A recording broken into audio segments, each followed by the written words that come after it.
Good morning and welcome to Live Jai-Alai in the Magic City on YouTube's Jai-Alai Channel.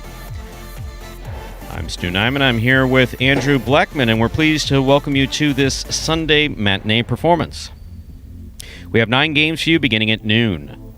In addition to fast and fun Jai-Alai action, each of today's games offers win, play, show, quinella, exacta, and trifecta wagering.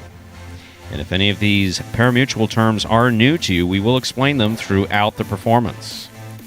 We also have a pick 3 wager in Game 4, the high-paying High 5 jackpot that begins in Game 3 with its $2,000 guarantee, and the all-new Mighty Ocho jackpot beginning in Game 1. Online wagering is available at watchandwager.com, or if you're in Connecticut, mywinners.com. Placing bets is not necessary in order for you to enjoy all we have in store for you today. We do not have any scratches in today's performance, ladies and gentlemen. Once again, there are no scratches in today's performance. A scratch occurs when a player who's been scheduled in the official program is unable to play as a result of injury or illness, and we have no scratches today.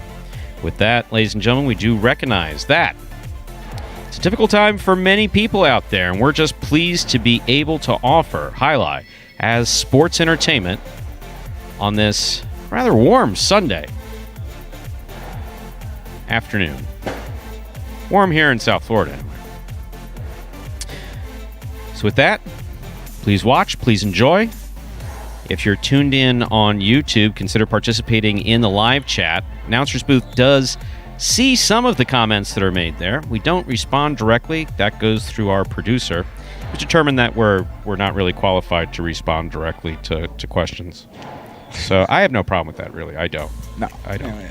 Admitting my own stupidity and shortcomings is one of my favorite things to do, actually. So with that in mind, ladies and gentlemen, please sit back and relax. We hope you enjoy this Sunday matinee performance of Live Jai-Alai at Magic City Jai-Alai. We really are glad you're here. Andrew, how are you? Good. Excited for this Sunday, Stu. You mentioned last day of the week here, and a lot on the line for these guys. A couple things at stake. Some of those fun little awards they got going. Singles leader on the week, the most wins in singles alone. We got a lot of guys tied atop the leaderboard there. Douglas 3 wins, CRB 3 wins, Tennessee 3 wins, El Barba throwing his hat in the ring there. 3 wins, nice week for him. And Carballo also with 3 wins. And Ikeda as well, but Ikeda's not going to be here today. We talked about that yesterday, missed yesterday's performance. He will not be performing today as well. So 5 guys in the running for the lead in singles wins on the week. And we'll continually update you throughout the performance on how those standings will be affected. But yeah, a couple of names on that board that have really been struggling, namely CRB and El Barba, but both of those guys have righted the ship really well this week. CRB had, I think, looking back in the stats here, week 4, I think he was 0 for. He had 1 win week 4, and he was 0 for it in last week number 5. So 3 wins for CRB. It's a really strong comeback for him. And then El Barba, we talk about him a lot, one of the more popular guys on the roster and gets a lot of the chatter, especially in the chat too. Fans seem to take an interest to his play, and he's really stepped it up. Just looks like a completely different animal out there this week. Catching better, focus. I mean, it's really that focus that's been unparalleled compared to the rest of the season there for El Barba, which is why he's got 3 wins, and he is still in the running for that singles title for this week.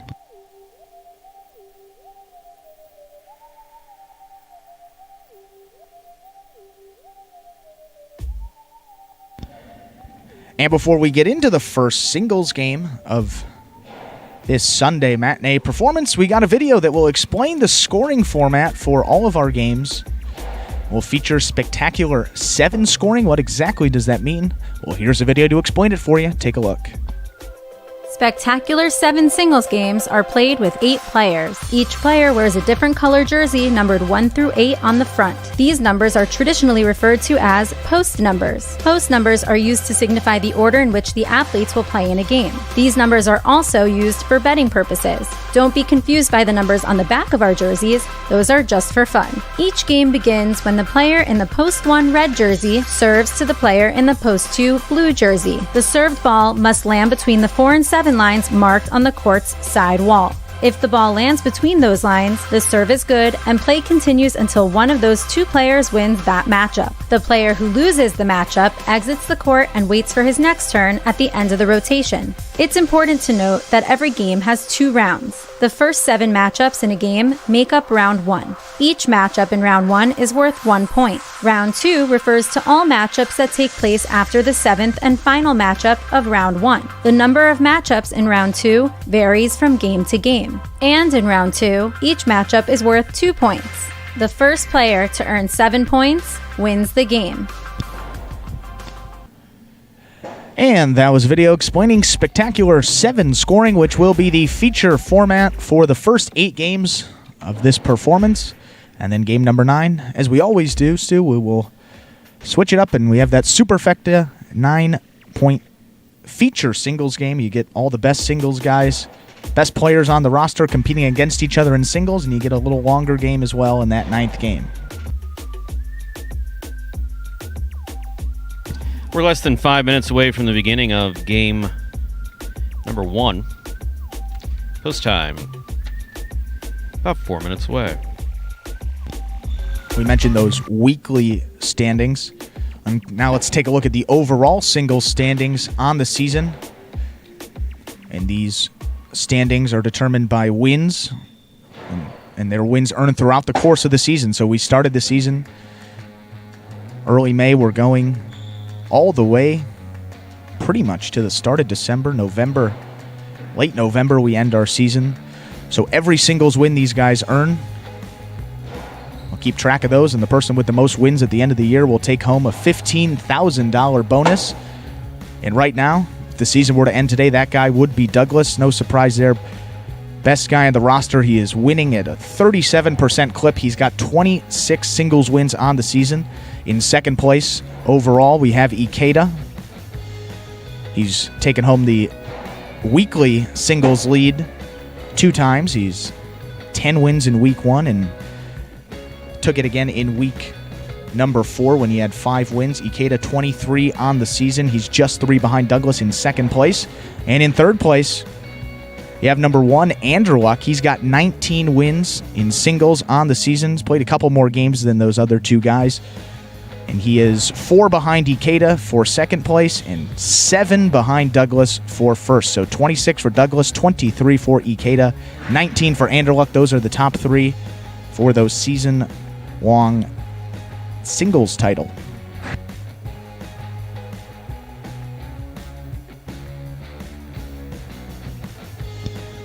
And of course, as we do for you every Sunday performance, we will update those fantasy highlight stats. We'll update it after game number 6. So you'll have games 7, 8, and 9 will be the only ones left if you check your scores at the end of that performance, just so you have more updated statistics so you can really see where you are going into those last 3 games of the week, that last doubles game and then those final 2 singles games. And the graphic for Fantasy Highlight is up there right now, and if you would like to play Fantasy Highlight, new contests begin every single week before the first performance of our week, which is Thursday at noon Eastern Time. It's Eastern Time if you're watching in a different time zone internationally, wherever you may be enjoying that. It'll be Thursday, noon Eastern. Get your picks in before that time, and you are eligible to win a prize. And this week's prize, next week's prize, through the end of June, we'll be giving away free Magic City Jai-Alai hats to the person that gets the most points in that fantasy.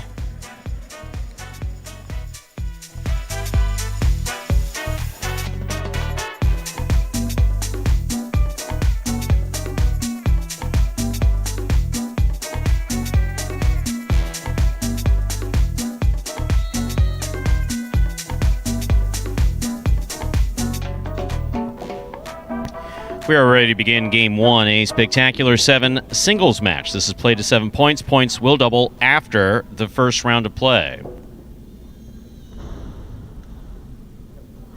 Serving in the red shirt at post 1, number 10, Juice. Receiving in the blue at post 2, number 15, Legend.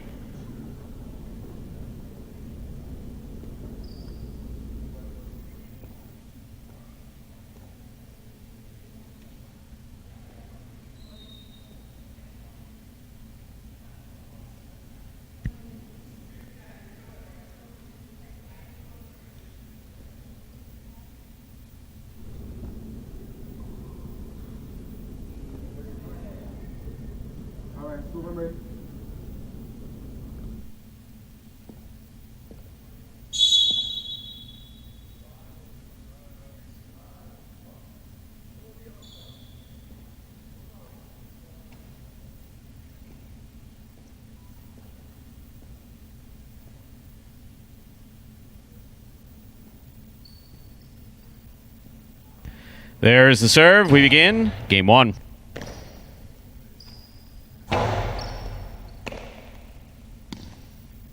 Soft touch by Juice. Legend gets there, cannot bring it in. Point 1. Juice first up on the board in our first game. That'll bring to the court the white shirt at post 3. This matchup has Juice serving to CRB.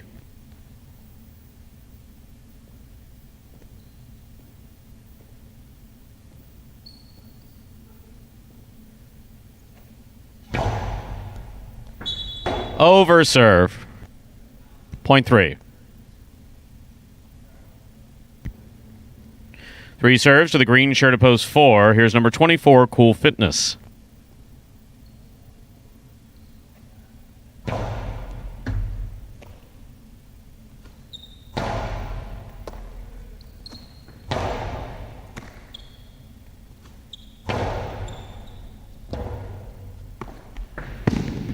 Robote, too low by CRB. That hit the pad. Point 4.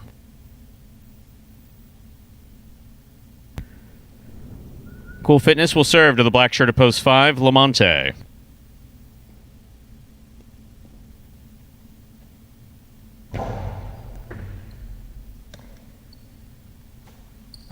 Lamonte with a strong forehand. Robote swing and a miss by Cool Fitness mid-court. Point 5.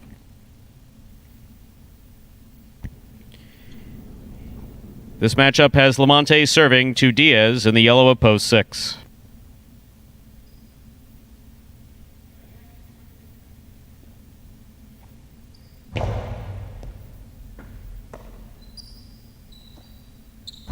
Nice backhand by Diaz. Good catch by Lamonte. Lamonte from the left side. He goes deep. Robote saved by Diaz. Scoop by Diaz. Backhand. Lamonte for the Robote. Diaz winds up a 2-all that scores beautifully. Very nice. Point 6.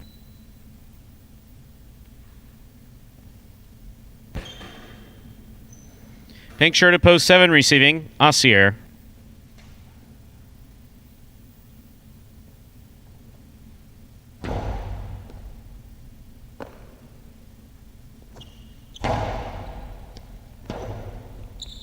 Forehand Robote by Diaz. Catch by Assier. Forehand Robote by Diaz again. Assier's there. He goes deep. Robote, hooked and short. Point 7. Here now to complete the first round and receive. Purple shirt at post 8. Number 37, Tennessee receives.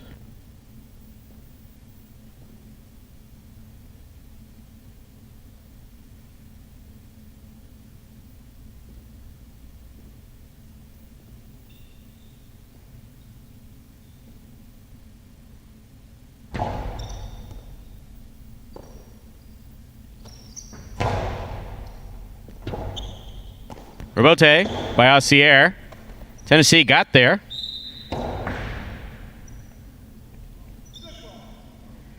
And Tennessee agrees that he did juggle. That's nice of you. Thank you. Point 7. Okie dokie. That completes the first round of play. All matchups are now worth 2 points. Post 2 Legend.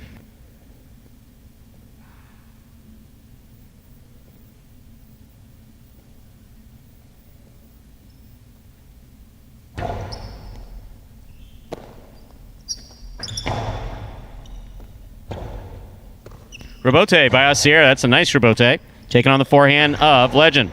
Legends Carom does not cut out, but it does score. Point two.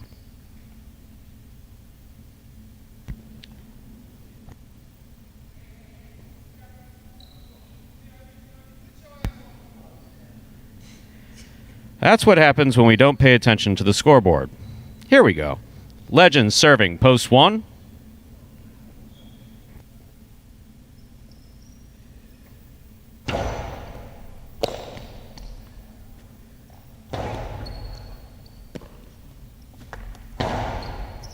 Catch by Juice, almost. Point two. Now it's time for CRB. White shirt at post three.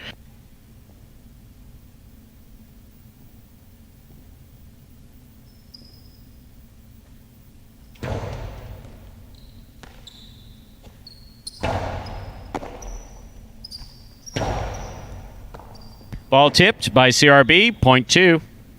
Possible game point for Legend in post two, trying to stop him. The green at post four, Cool Fitness.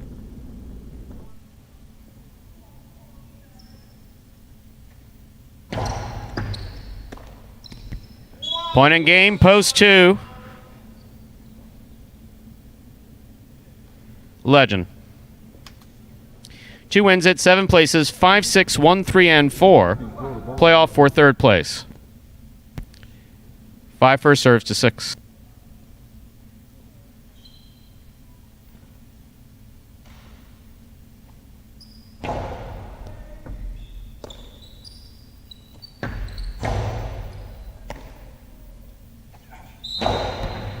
Juggling ruled on Lamonte. Point 6. 6 now serves to 1.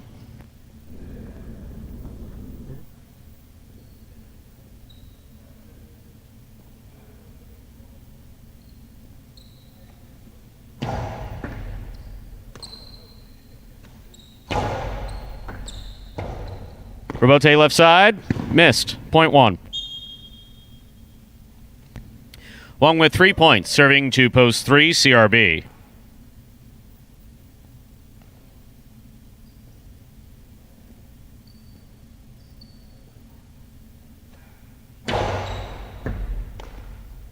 CRB makes a good catch, returns a strong backhand. Juice has it.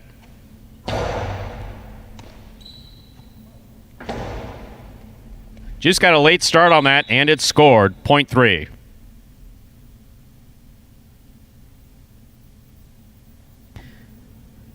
CRB has 3 points. Here's post 4, Cool Fitness.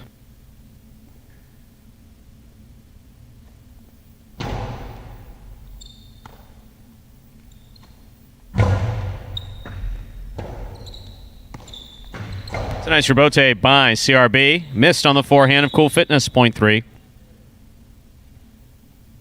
Possible show point for post 3, CRB. Trying to stop him, Lamonte.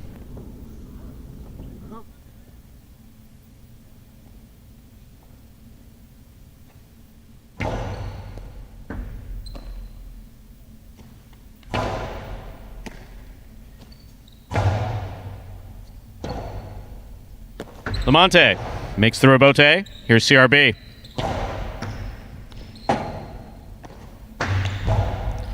Off the court, point, and a third place finish for CRB. Unofficial order finish 2-7-3.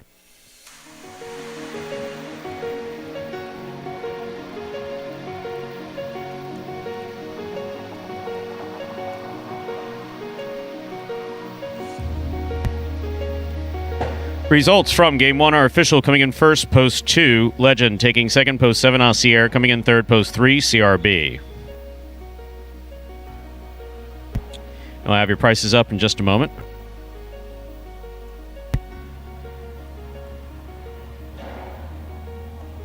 Not bad, not great. It is what it is. It was a first game. Yeah, standard game 1.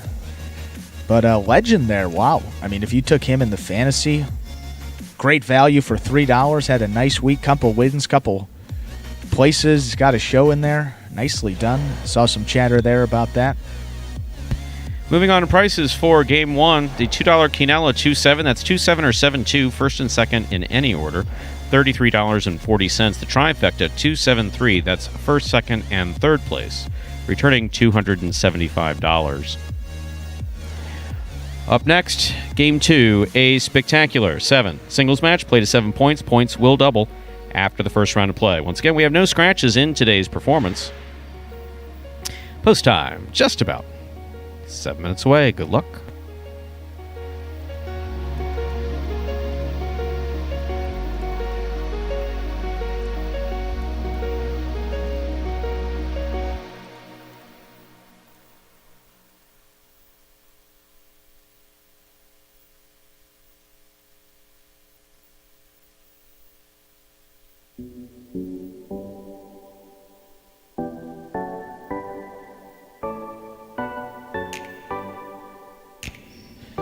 So Legends win there in game number 1. Means no movement for that Golden Cesta. Golden Cesta awarded to the leader in singles wins each week of play here at Magic City. So no movement there with the Golden Cesta. Still a 5-way tie. Yes, 5-way tie. The closest it's been this season. You got Douglas with 3 wins going down the leaderboard here. Douglas 3 wins, CRB 3 wins, Tennessee 3 wins, El Barba 3 wins, and Carballo with 3 wins. So you got all those guys there with 3. You got Bueno, he plays a couple games today. He's got 2. You know, he can rattle off a few. Kubala playing in a couple games. He's certainly not out of it. A guy that won 99 singles games last year, so can string them together in a hurry. You got Legend also with 2. He's playing again in game number 2, but going to be tough for Legend to win that Golden Cesta there outright. Not playing in any other games outside of this one. But 5 guys still very much in the running for that Golden Cesta, and that is singles wins alone. Again, we have the singles and doubles statistics kept separately for my purposes here when I talk about them. Just to clear that up for everyone, obviously, Jai-Alai, there's been a lot of combined stats previously, but we separate singles and doubles, and for those doubles, we separate them because you play with the same partner throughout the duration of this doubles tournament. We have 3 doubles tournaments as part of our championship doubles series here at Magic City Jai-Alai. We will have 3 tournaments as part of that series. The first one started week number 2 of our season, goes through June 27th. So a couple more weeks left in that first doubles tournament. June 28th, sorry, yes. George telling me 28th of June. We just cleared that up the other day. 28th of June, this first tournament will go through. And then we'll start another one right after that in July, and then pretty much going through September, and then to close it out from September through the end of the season, there will be another doubles tournament, the third and final one of the year. And again, the partners stay the same. We don't switch it up like traditionally in Jai-Alai. So it gives you a team to root for, and so these guys can build some chemistry. And we've seen that can certainly make a difference here. The team of Tennessee and Bueno has taken that communication aspect of it and really run with it to the tune of 16 wins. They are 3 games outside of first place for that doubles tournament. First doubles tournament of the season.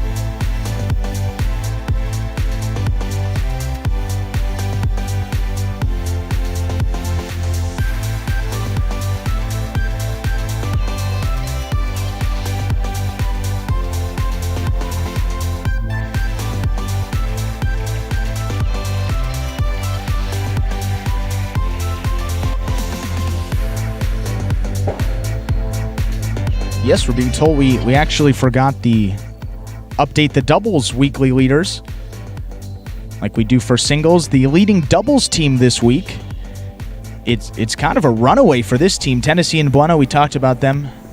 5 wins on the week in doubles play alone. That a tremendous week for them. I mean, they've been playing really well, but this week has been even better for them. 5 wins. Next closest doubles team 2. There's Jedden and Cool Fitness with 2 wins, Anderluck and Diaz with 2 wins, Kubal and Asier with 2, but a big week for that team of Tennessee and Bueno. 5 wins to go along with 3 places as well, 34 fantasy points if you have them. Just a terrific week, and they have really stormed back. It looked like it was going to be a runaway for that team of Douglas and Lamonti, and now Tennessee of Bueno have certainly made it a lot more interesting, due in large part to that great backcourt play by Tennessee you'll see, and really unparalleled frontcourt dominance, really, by Bueno. Compared to these other guys in the frontcourt, Bueno picks the serve, getting the ball in a position that these other teams are not. They've really taken advantage of that throughout this doubles tournament. With a couple weeks left, they can still overtake first place even and sneak into that $10,000 first place prize. Now, we have less than a minute to game number 2.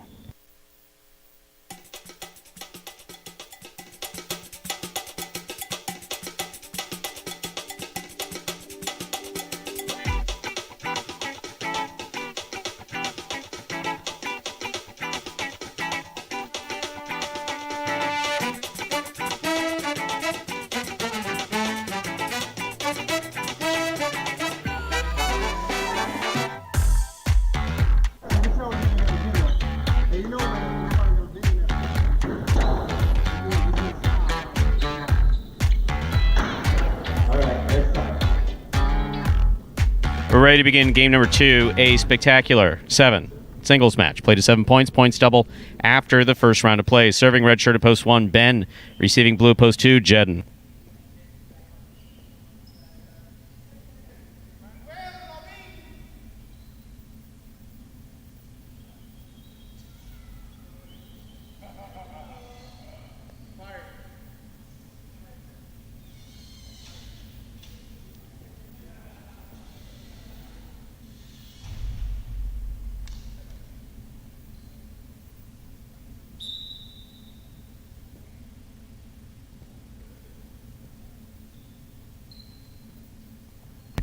There's the serve. Game 2 begins.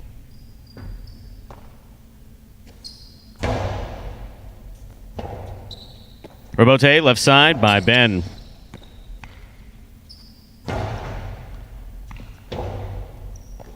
Robote. In play. Here's Jedden from the 7 line.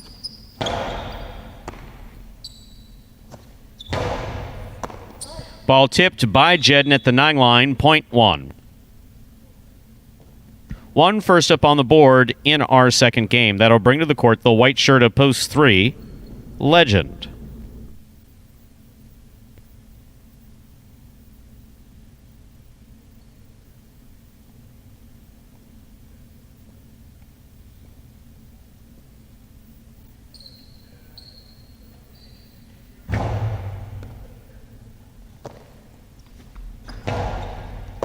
Great catch by Ben. Powerful backhand. Legend. Hook the Robote into the floor. Point 1.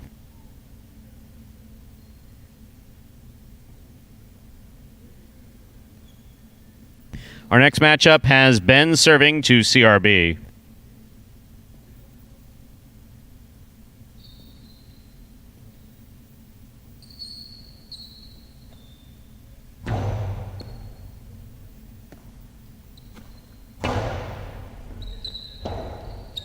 Robote by Ben. CRB cocks the 2-all. Ben, what foot speed? What power? What a Robote by CRB. Catch by Ben. Hard throw. Will score. That is a really, really well played point by CRB and Ben. Point 1.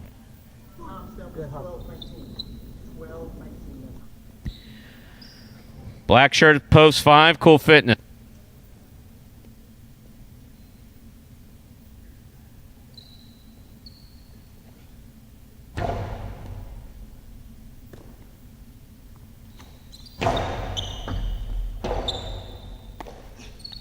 Robote by Ben. Cool Fitness with a hop and a juggle.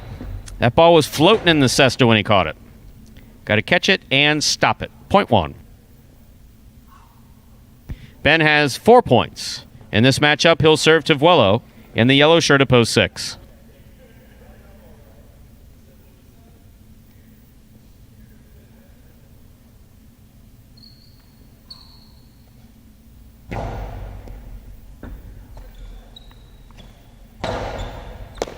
Good catch by Ben. Hard backhand. Good catch by Vuelo. Ball tipped by Ben. Point 6. On the court, ready to receive. Pink shirt of post 7, number 30, Diaz.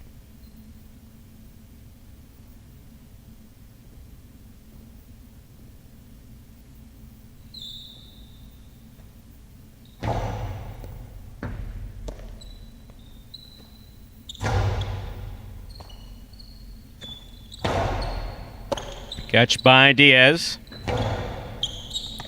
What a pickup by Vuelo on the forehand. Diaz from the left side. To the inside he goes. Vuelo moves up, takes it in the air. Back inside. Diaz is there. Ball tipped on the forehand of Vuelo. Point 7. Here now to complete the first round and receive. Purple shirt of post 8, number 77, El Barba.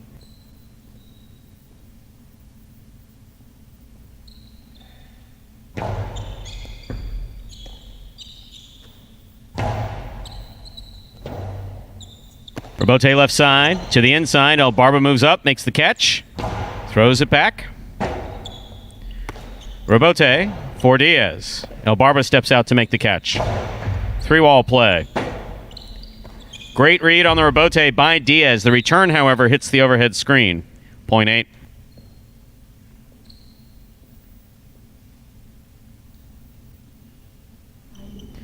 That completes the first round of play. All matchups are now worth 2 points. First to return in the second round, Jedin.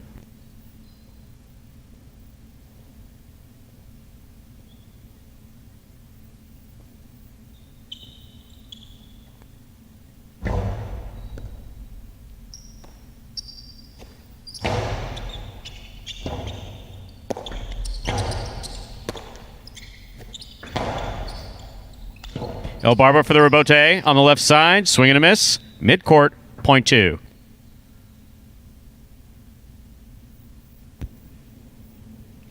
Returning to the court, we have post 3, the white shirt, Legend.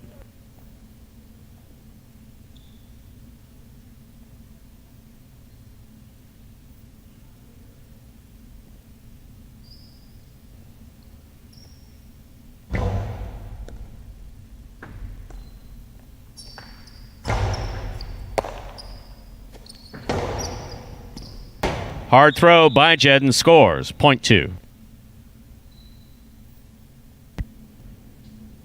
Jedin with 4 points. Receiving, CRB.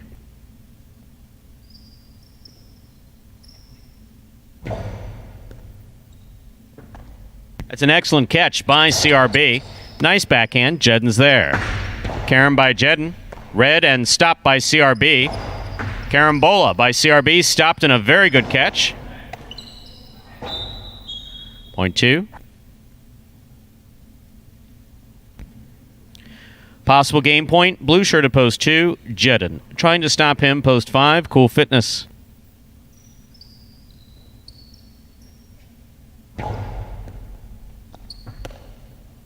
Point in game. Post 2. Jedin.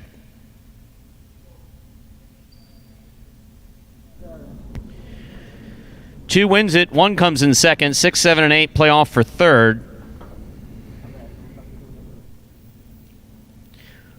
Vuelo serves to Diaz in this playoff.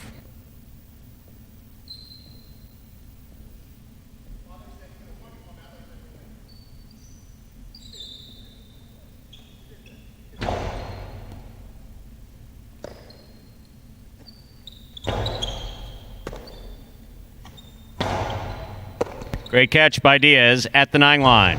Backhand, middle of the court. Vuelo's there. Carom by Vuelo. Thrown beautifully and scoring. Point 6. Possible show point for post 6, Vuelo. Trying to stop him. Post 8, El Barba.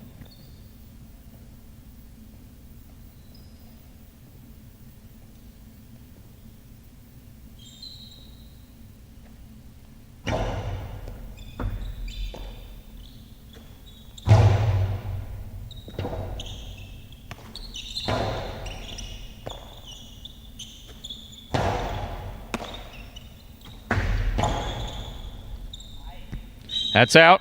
Point 8.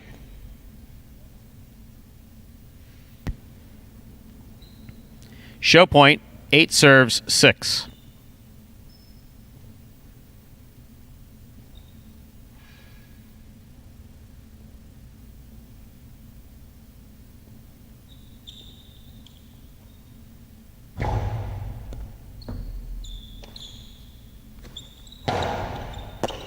Ball dropped. Point and show, post 6.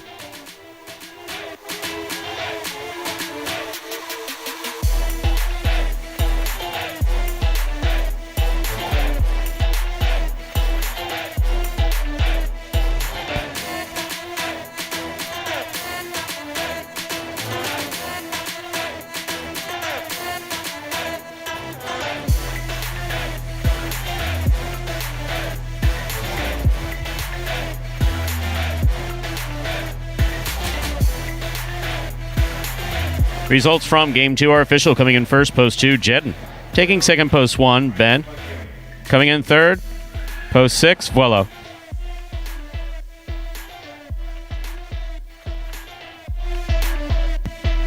Two 1-6. The official result from Game 2. Prices from Game 2. Quinella, 1-2. First and second in any order. 1-2 or 2-1, 17.40. Trifecta, 2-1-6, 132.20. Up next, Game 3, our first doubles game in this Sunday performance. It's the first of 3 doubles games.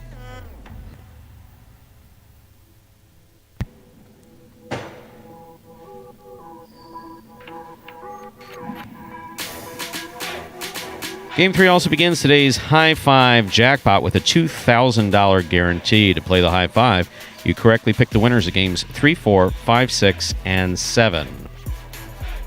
There are no scratches in the third game. There's no scratches in today's performance. And we'll begin Game 3 in 7 minutes.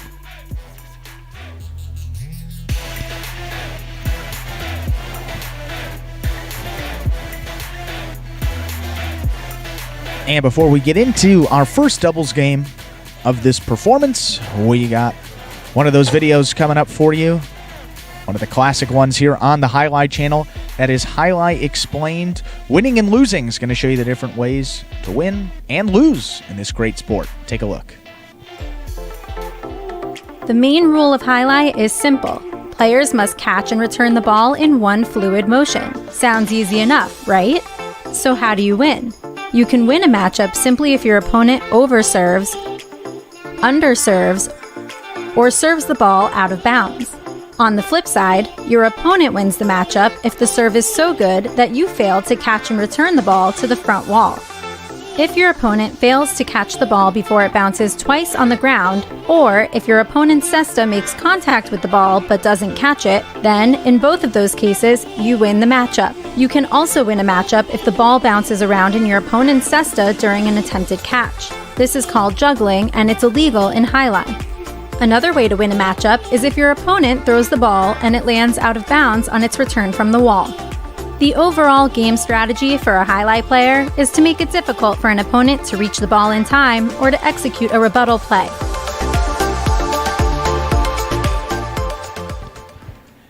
And that was winning and losing. Just a couple of ways to win and lose here in this sport. But obviously, you always want to stay out on the court as opposed to taking that walk back to the dreaded bench. Those stools they got there now for the socially distanced players area back here at Magic City.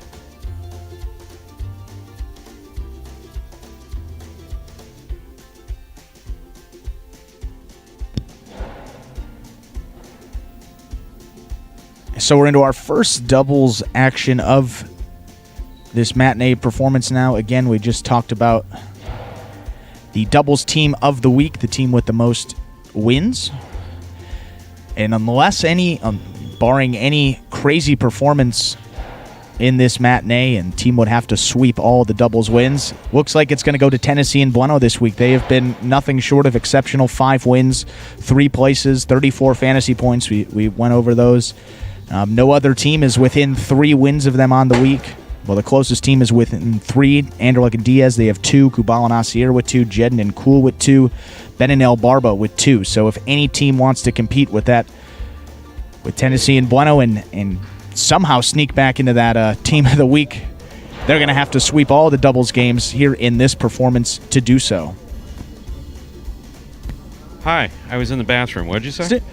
Tennessee and Bueno, 5 wins this week in doubles. They're leading the pack, so no team can catch them. We were just talking about that, and I mean, we've been saying it. It's great to watch him play. It's a pleasure to watch him play, and the difference is Bueno in the front court. All the time we talk about it, but I mean, it really does show in these stats how they've separated themselves from those other teams when Douglas and Lamonti originally opened up that big lead.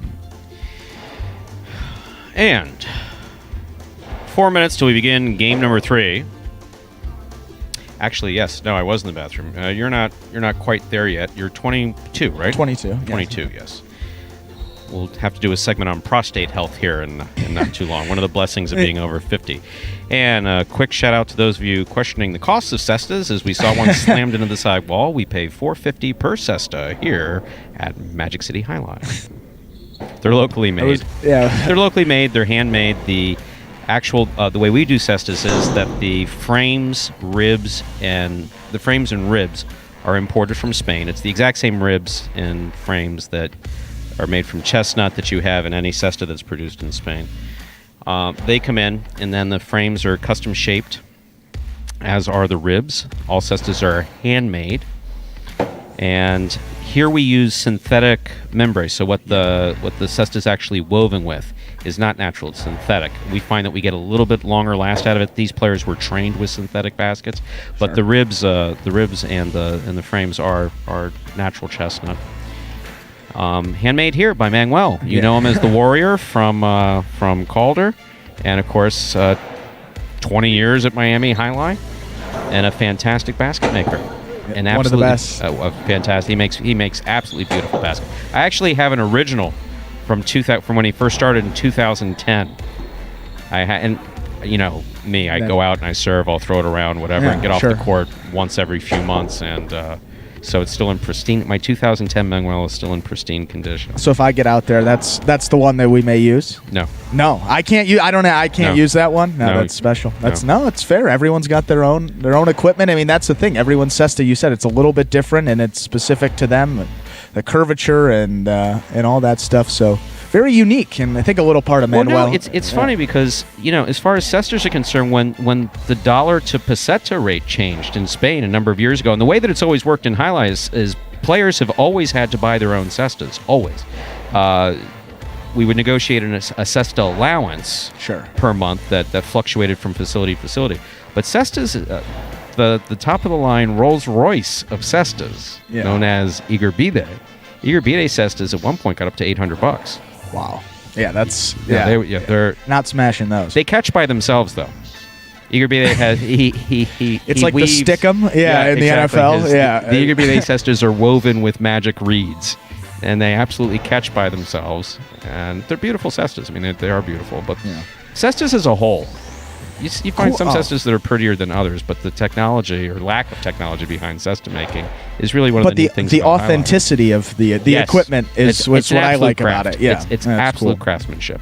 Absolute craftsmanship. I was going to say, every time there's a contact, cesta, wall, floor, whatever it may be, I think a little part of Manuel just dies every time he sees that. Just an exasperated look. But, of course, always willing to make the fix, and as you said, one of the best in the business at doing that. 0 minutes to game number 3. Let's get into the first doubles action, Stu. So, cestas and prostate health. Moving on. Game 3. Spectacular 7 singles match. Played to 7 points. Points double after the first round of play. This is the first, once again, of our 3 doubles games, part of the Doubles Championship Series here at Magic City Jai-Alai. Serving the red shirts post 1, we have Cool Fitness and Jedden. Receiving the blue at post 2, Asier and Kubala.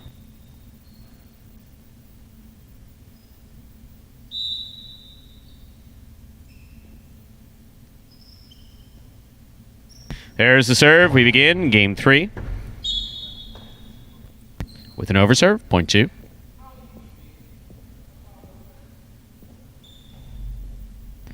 Our next matchup has Asier serving to the white shirts of post 3, El Barba and Ben.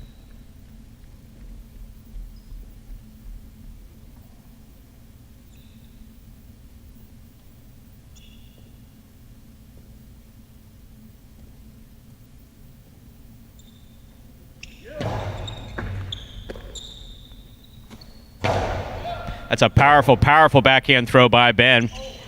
Asier looking to tap the ball to the front wall. If it makes contact, it is legitimate, but it's still got to hit the front wall. Point 3.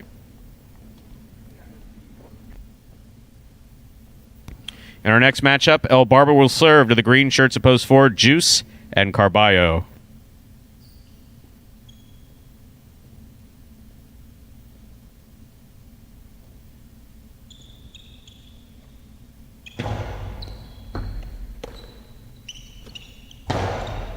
Good catch by El Barba. One-handed rebote save and a smile from Carballo. And a carom from El Barba, and that's what counts because that scored. Point 3.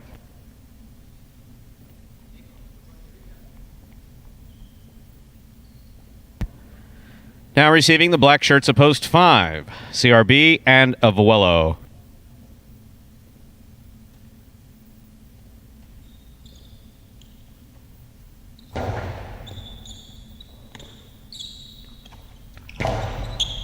El Barba in the front court, missed it.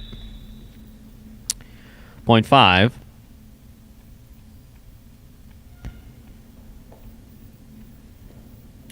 Yellow shirts of post 6 entering the court. This matchup has CRB serving to Lamonte and Douglas.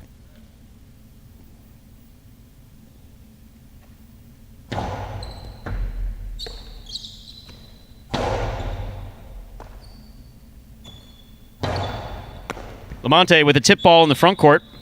Point 5.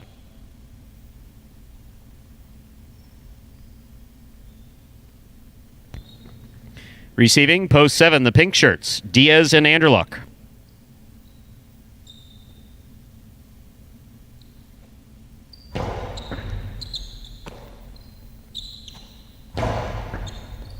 Catch by Vuelo. Diaz in the front court, winds up, puts it back inside. Vuelo tipped it. Point 7.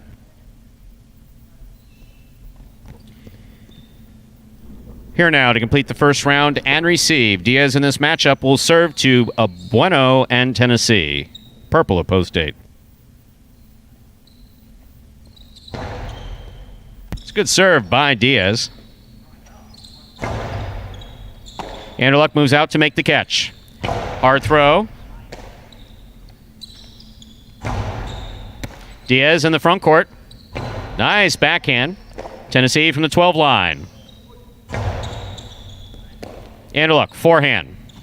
Powerful to the inside. To the corner it goes where it scores. Beautifully thrown by Anderluck. Point 7. That completes the first round of play. All matchups are now worth 2 points. First to return in the second round, Jedden, Cool Fitness.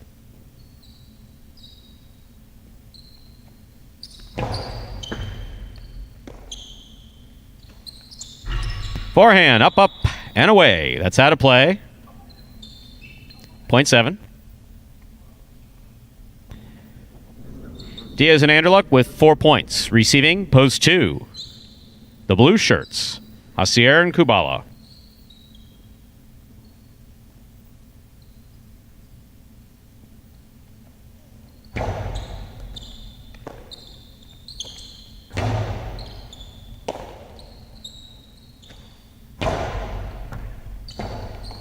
That's a nice save by Kubala. Cortada thrown beautifully, just 1 inch above the pad, crossing the side wall perfectly. Textbook Cortada here at Magic City. Point 7. Possible game point, pink shirts at post 7, Diaz and Anderluck. Trying to stop them, post 4, Juice and Carballo.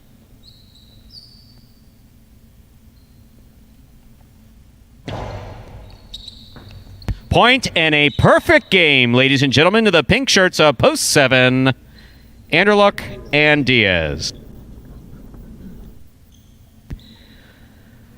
3 serves 5. This is a playoff for second and third place.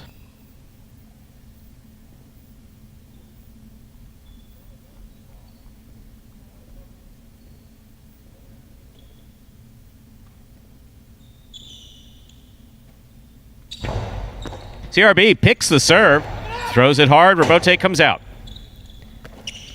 Split placement, taken in the backcourt by Vuelo. Catch by Ben. Powerful backhand. Great catch by Vuelo. El Barba on the forehand. He goes deep. Robote swing and a miss. Point and place to post 3. 5 shows. Unofficial order finish 7-3-5.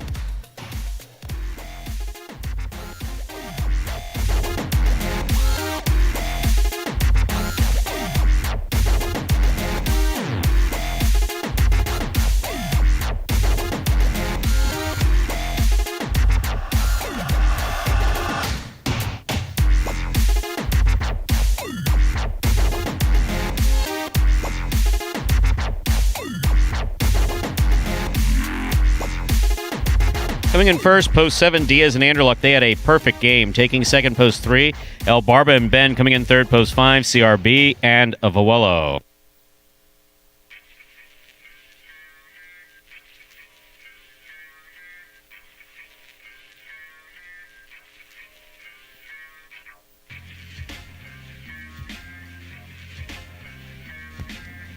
We'll have your prices up here in just a moment.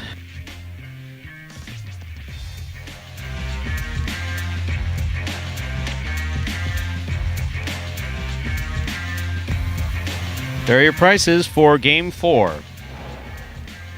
The Quinella 3-7, that's 3-7 or 7-3, $80.40. Trifecta 7-3-5, $431.60. And lots of chatter back here about that exacta. 7-3, first and second in order, $200.20. Up next, Game 4. A spectacular 7 singles match. Play to 7 points. Points double after the first round of play. Game 4 begins today's Pick 3. To play the Pick 3, you correctly pick the winners of Games 4, 5, and 6. Pick 3's been pretty hot lately, actually. Actually, you talked about it yesterday. Since May 30th, there's been over 1,100 bet into it every single day. Your ability to, you didn't know I was going to say that. No. And your ability to just dig detail information out of your head is truly impressive. That's another thing. After Big 50, stats. Numbers guys, too. I used to have a lot of opinions, a lot of ideas, a lot of knowledge. And then just gradually, I don't know, from like 48 to 50, it just kind of like got depleted. And then, so it's impressive. Thank you. It's nice. And also the exacta, too. I don't know if we've ever had if you know exacta stats, I would be impressed. I'm going to say I don't know this one off the top of my head, and there's fans out there that may know this more accurately than I do, but I don't think we've seen a $2 ticket for an exacta Quinella that's been over $200. I mean, definitely not last year. Once never happened. This year has not happened. So, love to see those pools going up. And well, obviously that doesn't necessarily mean pools going up. Could be a unique payout, which is why a bigger payout there. But $200 in the exacta, that's the highest one. So, good to see that as well.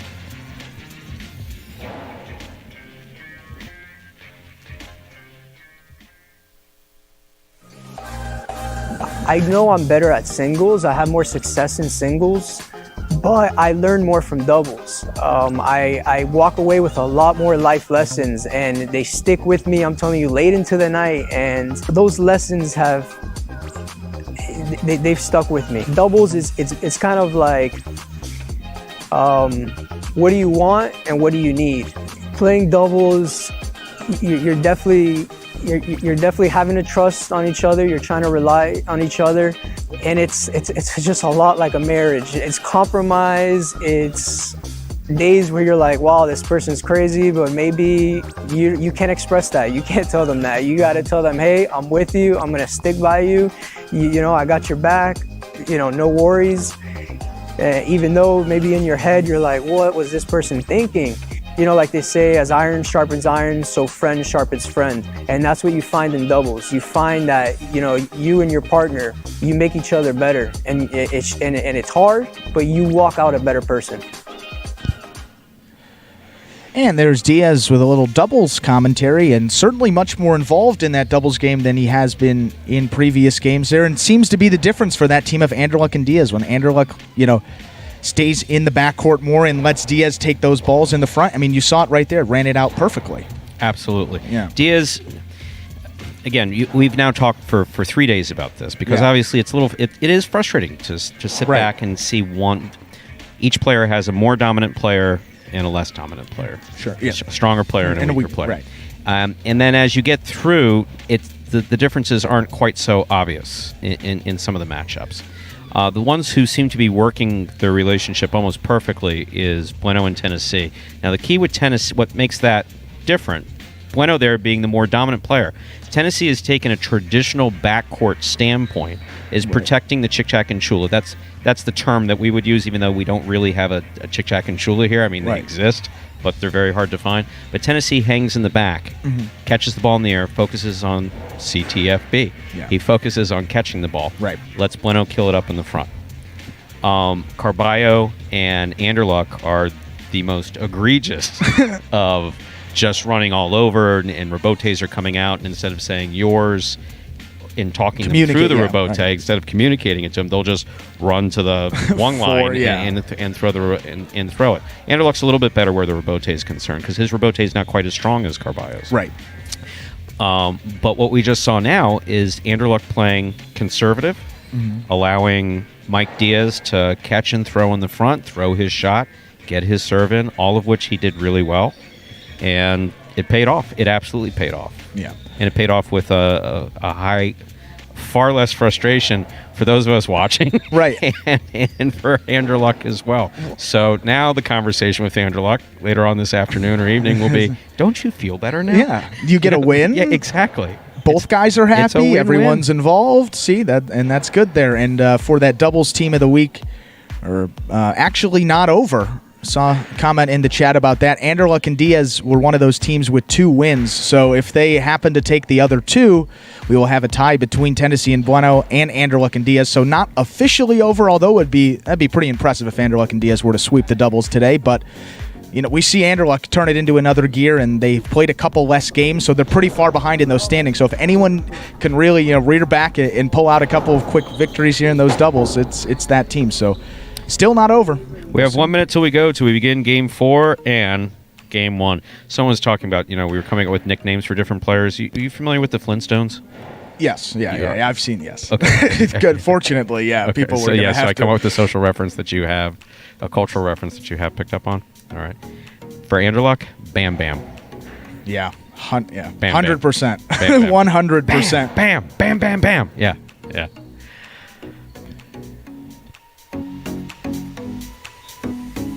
Ready to begin game number 4, a spectacular 7 singles match. Played at 7 points. Points double after the first round of play. Serving in the red shirt of post 1, number 10, Juice. Receiving in the blue of post 2, number 18, CRB. First matchup has Juice serving to CRB.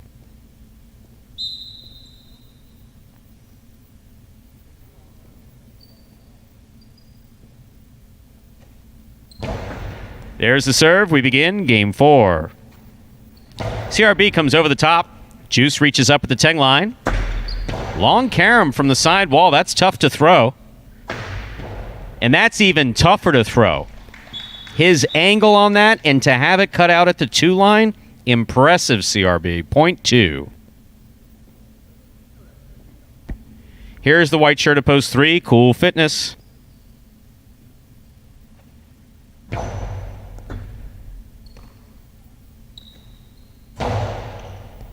Scoop attempt high on the left side. Missed. Point 3. Here's the green shirt of post 4, Assier.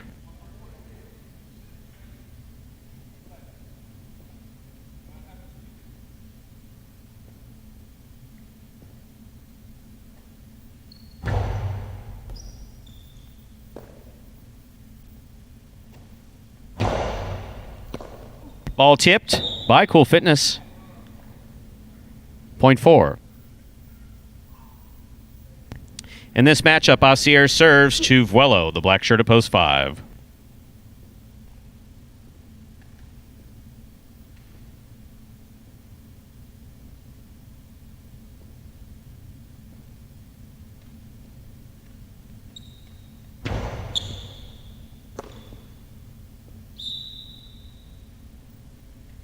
Point 4.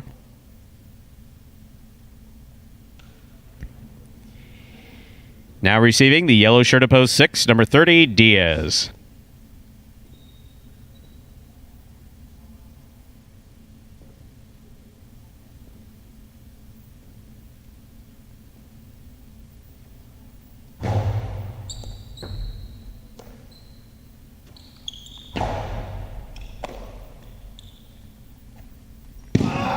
Long cortada attempt.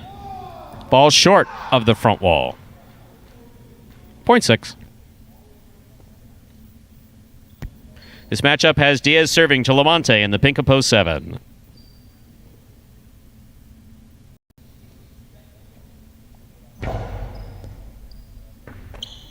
Lamonte holds on to it, coming off the side wall. Scoop by Diaz.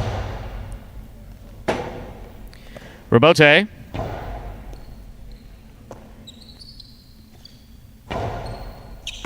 Lamonte reaches out to make the catch. Hard to the inside. Diaz is there.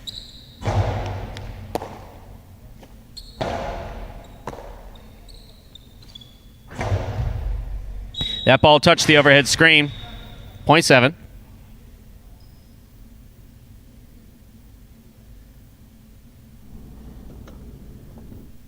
Here now to complete the first round and receive. Purple shirt at post 8, Tennessee.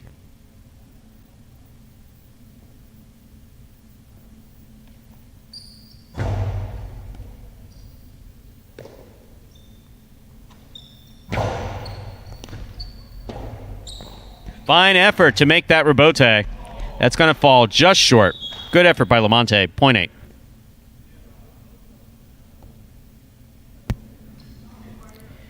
That completes the first round of play, and all matchups are now worth 2 points through the end of the game. First to return in the second round is the red shirt of post 1, Juice.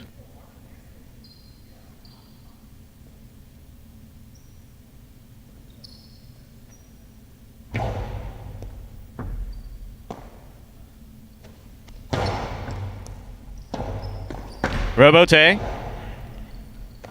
will score for Tennessee. Point 8. 8 with 3 points. Tennessee will serve to the blue post 2, CRB.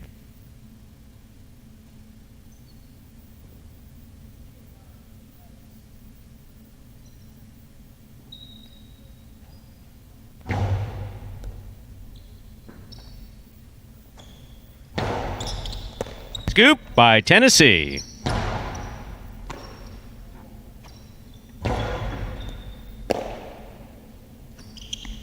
Powerful forehand by Tennessee. CRB's on it. Tennessee catches it in the air.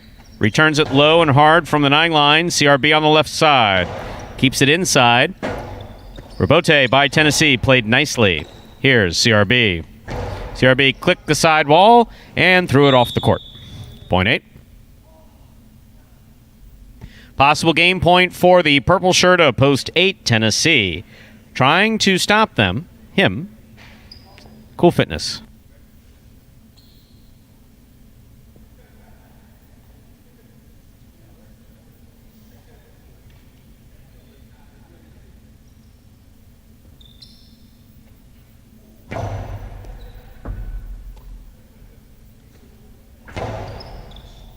Catch almost made by Tennessee. Point 3.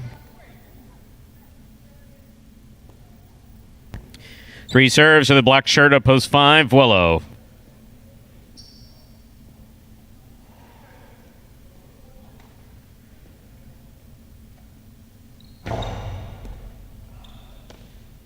Vuelo from the left side, low and hard.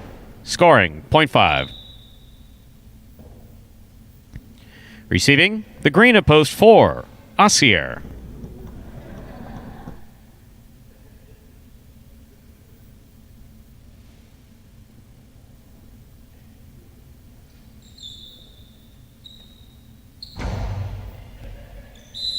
Over serve. Point 4. Here's post 6, Diaz.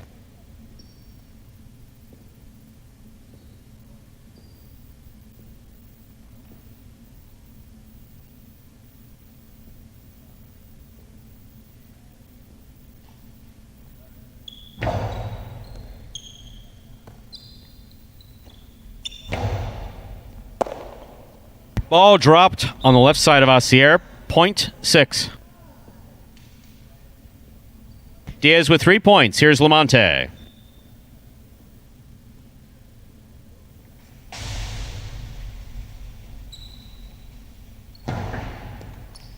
Lamonte moves up but missed the catch. Point 6. Possible game point 4. Diaz in. Post 6. Trying to stop him. Red shirt at post 1. Juice.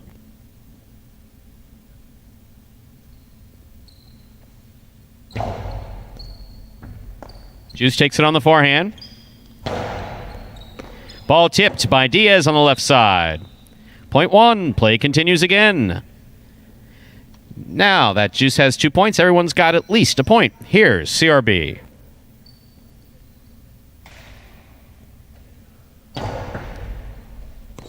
Ball missed. Point 1. Returning with possible game point is Tennessee.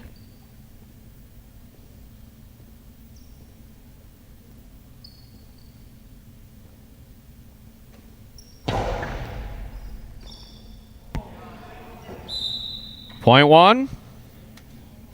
Back from 0 points to a possible game point here for Juice. Trying to stop him is Cool Fitness.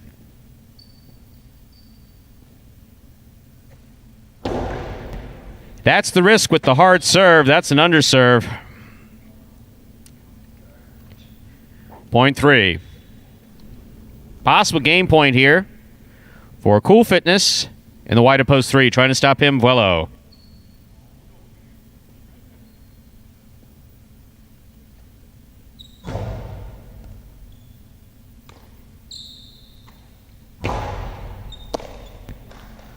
Cool on the backhand. Caught by Vuelo. Cool Fitness concentrates, stops it, returns the carambola.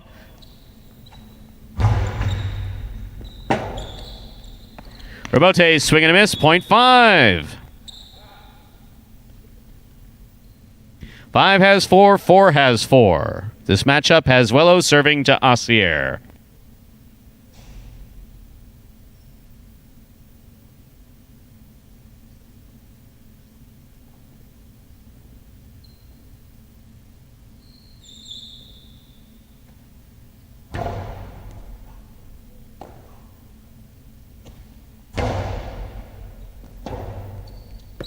Robote saved by Vuelo, scooped up on the forehand of Asier. Good catch by Vuelo. Asier with a tip ball, point 5. Another possible game point. 1, 2, 3, 4, 5. For Vuelo, here's Lamonte.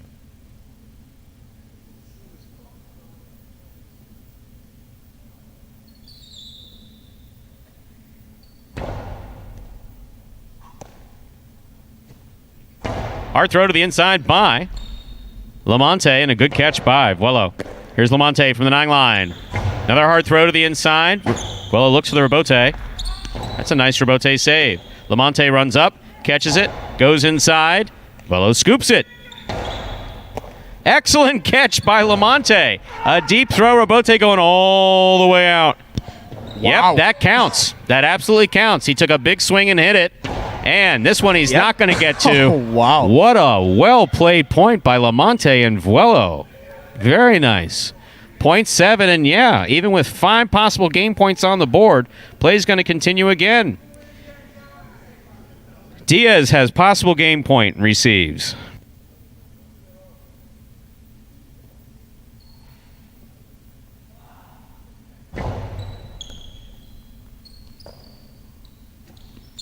Diaz from the costado. That scores for the win. Point in game to post 6, Diaz. 6 wins it. 1 serves to 5. This is for second and third place.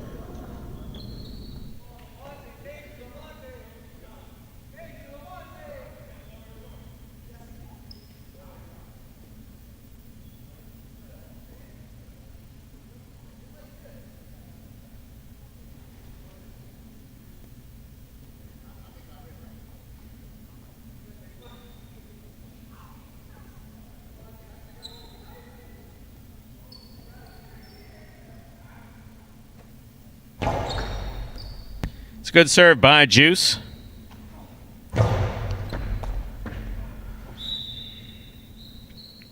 Point in place to post 5. 1 shows. Unofficial order finish 6-5-1. Your prices will be up in a moment.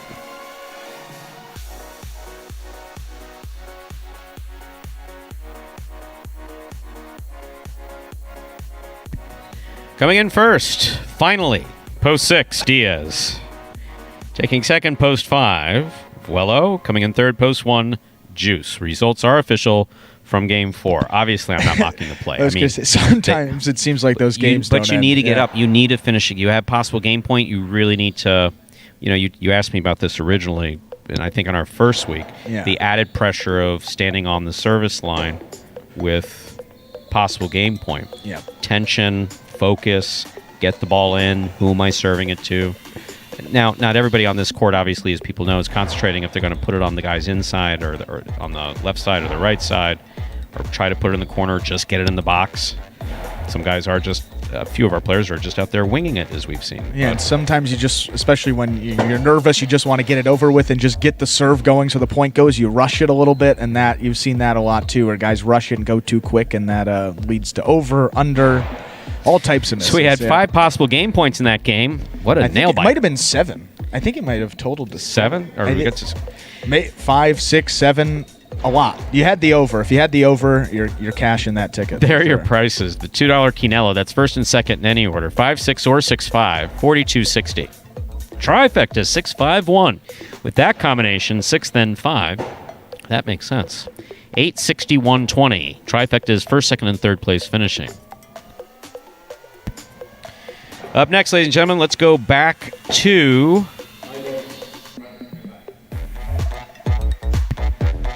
doubles. A spectacular 7 doubles match. Play to 7 points. Points double after the first round of play.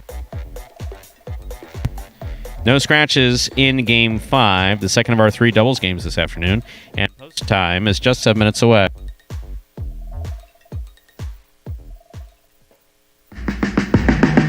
Remind me of Hustle City, man. Everybody got more than one gig. One stop, boy, $20. I'm not your neighborhood Uber driver. I do luxury. And then I have another job. I play highlight. I have this crazy idea. Do you think we could send something out to all the ex-athletes for the last 20 years and say, we're looking to hire and train highlight players? When I first got the email, I thought it was pranking me. I need some clarity on this. I went on YouTube and I Googled highlight. I was like, Jai-Alai. They paying us, man, and we can win big money. Let me see what this is all about. That's what you gotta do. Get some money. The players taking the court are all athletes you may recognize. Baseball, football, track and field. Having the work, played Division I sport, and then I had a child on the way, so I dropped out. The crack era was tough. Sports in general was a way out of our environment. It's really game time now, man. Blood, sweat, and tears. We got the streets on fire. This is gonna be the first time that my kids will be able to sit in the audience and root for their father. Who wants it more? This is a sacrifice I think is going to pay off in the end. This is a dream for me. I gotta win. Can't get drama better than this. Highlight became the new hustle. Let's get ready to play.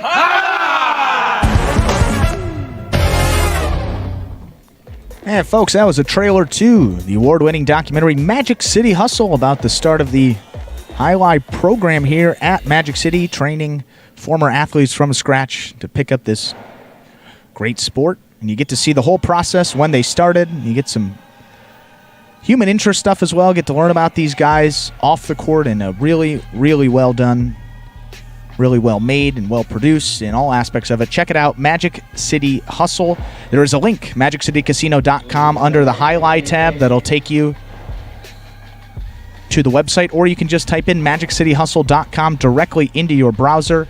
It'll take you to the website. $5 purchasing fee, one-time fee of $5, and then you can enjoy it as many times as you like.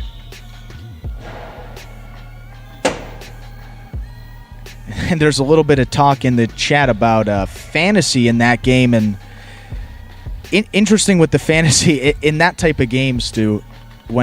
Tennessee, right, had 2 possible game points. 2 possible game points would have got you 5 fantasy points. Doesn't even come on the board. Doesn't even finish in the top 3. Gets no points that game. That just shows you how quickly and how quickly things can change and how tough it is to really close it out. I mean, it's the same thing with betting. All the time, it's, you can't lose it. This guy's got to finish in the top 3, and then something happens, playoffs here and there, and then just goes off the board. Same thing there with fantasy. I mean, hard to believe that Tennessee. It's one of the most frustrating things. I'm sorry. I was going to say it's just impossible. I mean, people talking about it. It is crazy. I mean, it really is crazy. But for the players as well. I mean, that was something that highlight players have always talked about. Yeah. They'll come into a particular game with a mindset of, you know what, I haven't played well, I'm not in the money, I need to, I really need to win this game. And they'll increase their concentration. Is it that mental? Yes, it is that mental. Yeah. They'll increase their concentration, they'll catch the serve that comes to them, they'll return it, they'll score, they'll serve 1, they'll serve 2. Not quite a possible game point yet. And then if the game picks up, you can really concentrate, come back up, score a point. If you don't have possible game point or you lose, it's entirely possible that you will not even be in the money first, second, or third. Right. And that's a tough concept especially for our players who aren't used to years of highlight experience. In the first year when we were playing, those of you who've stuck with us since year 1, thank you very much. Appreciate that. But no, it was a little difficult to watch, and sometimes very difficult to watch. It was underserve, overserve, underserve, overserve. When the ball did hit the box, it would be dropped. And so guys were winning. At that point, we were still paying $125 for a win. And I had a difficult time keeping my, player, saying, "Hey, did you see how great I played today?" I was like, "What do you mean?" He said, "Well, I won 3 games." I said, "You what? You caught 3 balls. You didn't win 3 games?" Yeah. And then I, of course, start yelling and get crazy. Right. Of course, they did win 3 games. And then going into year 2, a little different. And the guys who did super well, specifically Jedden and Anderluck, who dominated the first year, and the second year were like, "Hey, wait a minute. Hey, it's a little bit more difficult." And then coming into this year, now everybody's basically saying, it's very difficult. It is very difficult to win, to get on a winning streak. So in both singles, it's the evolution. You're witnessing the evolution of a highlight program. You really are. And you can see in the numbers too, place numbers on the year. Looking like a guy like Bueno, 25 places this season, and that's a guy. Historically, the beginning of last season, that was, his kryptonite. He was really struggling on those game points, and something that he really wanted to work on coming into season number 2 for him. And after week number 2, he's really improved in that department. And then another guy, Tennessee, Ikeda, a lot of places for those guys. So in Tennessee, we just talked about him right there. It gets tough when you get up to that game point. So those guys can switch those places to wins over the course of the season. It's gonna be a huge help for them, especially for that bonus money that's paid out to the top 3. Much more important to get into that, being 3rd as opposed to 4th place. And there's a 3-game gap between Anderluck and Bueno, between 3rd and 4th.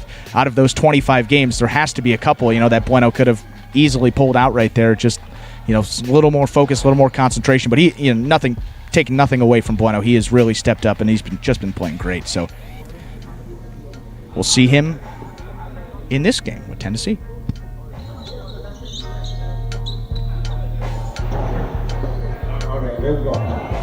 Ready to begin game number 5, a spectacular 7 doubles match. Played to 7 points, points double after the first round of play. Serving in the red shirts, a post 1, Lamonte and Douglas. Receiving blue, post 2, Diaz and Anderluck.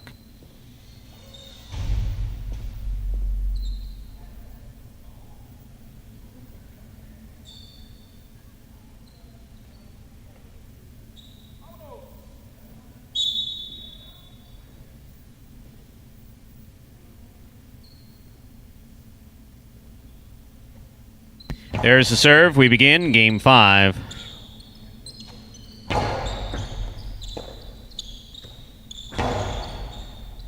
Scoop by Anderluck. Douglas with a tip ball at the 11 line. Point 2. 2 first up on the board in our 5th game. That'll bring to the court the white shirts of post 3, Bueno and Tennessee.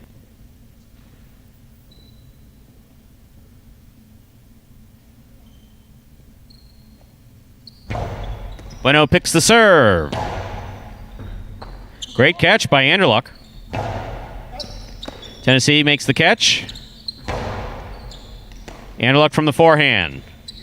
Hard throw to the inside. Tennessee's got it. Anderluck from the outside at the 12 line. Throws at Karam. Bueno picks it off on the forehand. Carambola.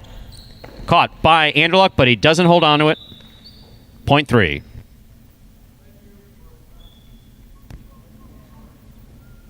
Now receiving, green shirts, a post 4, El Barba and Ben.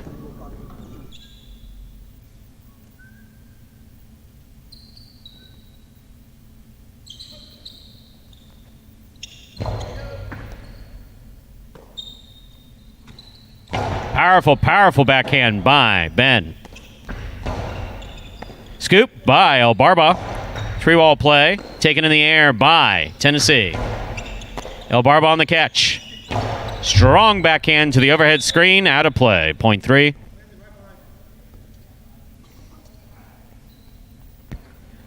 Black shirts of post 5 receive CRB and Vuelo.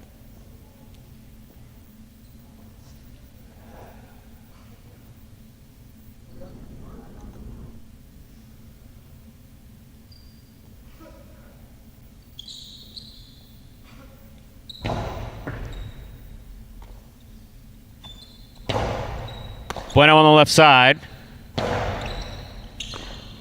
Ball tipped in the backcourt by Vuelo. Point 3. 3 with 3 points. Here's post 6. Cool Fitness and Jedden.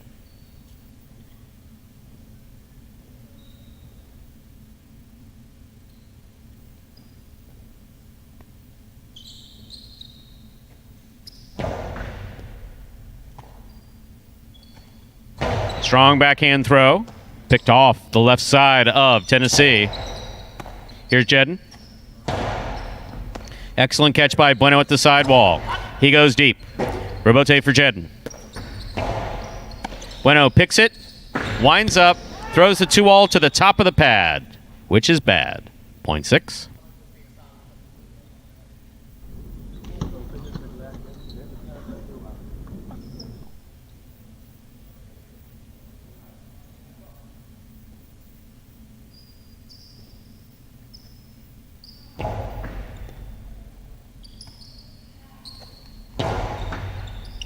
Catch by Cool Fitness, just missed. Point 7.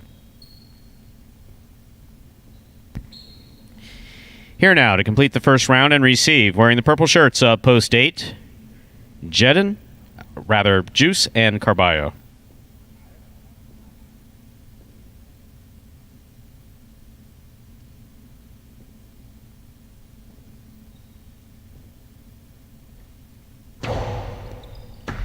Carballo from the left side.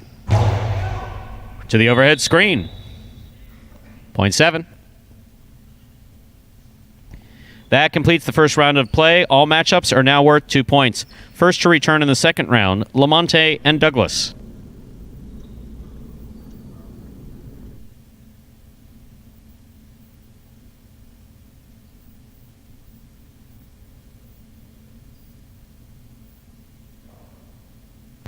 And we're going to take a moment while the player manager looks at the ball.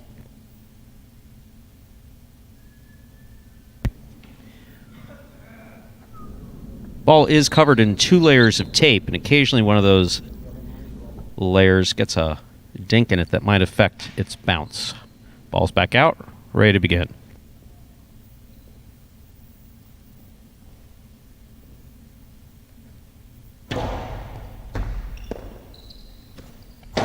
Low hard reverse. Robote. To the outside. Caught in the air by Aussier. Catch by Douglas. He goes deep. Caught by Kubala. Carom by Kubala. Off the court. Point 1.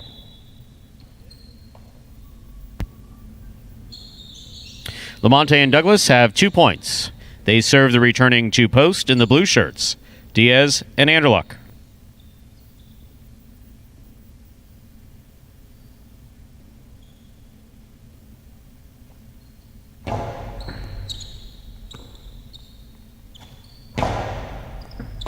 Excellent catch by Douglas. Powerful backhand. Great catch by Anderluck. Robote, save by Douglas. Catch by Anderluck. De Hava.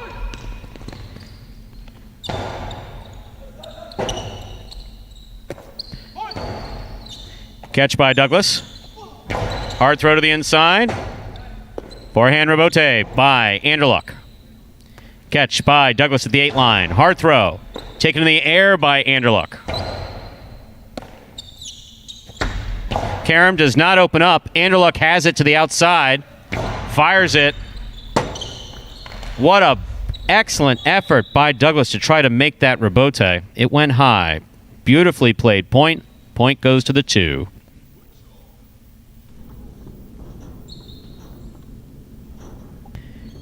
Two with 3 points in this next matchup. El Barba and Ben receive.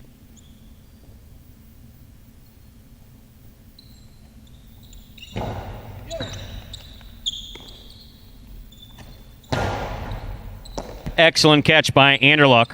Powerful forehand caught by El Barba. Anderluck from the forehand. Hard throw. Passes El Barba. El Barba makes the rebote save.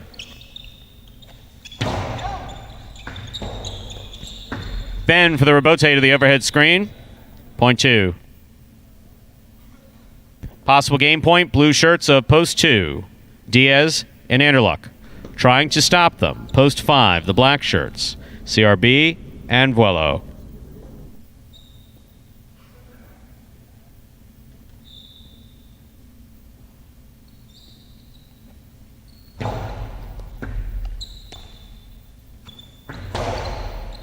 Scoop by Diaz. There's the backhand. And Vuelo threw that one like 8 feet off the court. Point and game to the blue shirts of post 2, Diaz and Anderluck. 2 wins it, 3 places, 7 serves to 1. This is a playoff for 3rd place.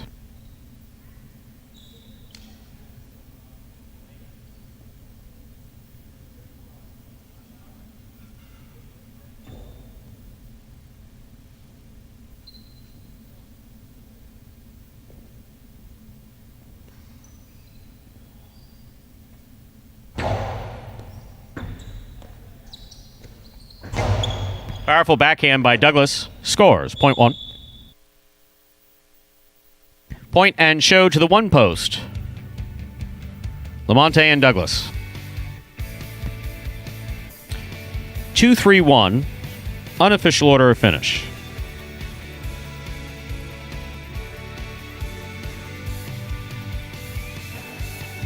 And the results are official. Coming in first, post 2, Diaz and Anderluck. Taking second, post 3, Bueno and Tennessee. Coming in third, post 1, Lamonte and Douglas.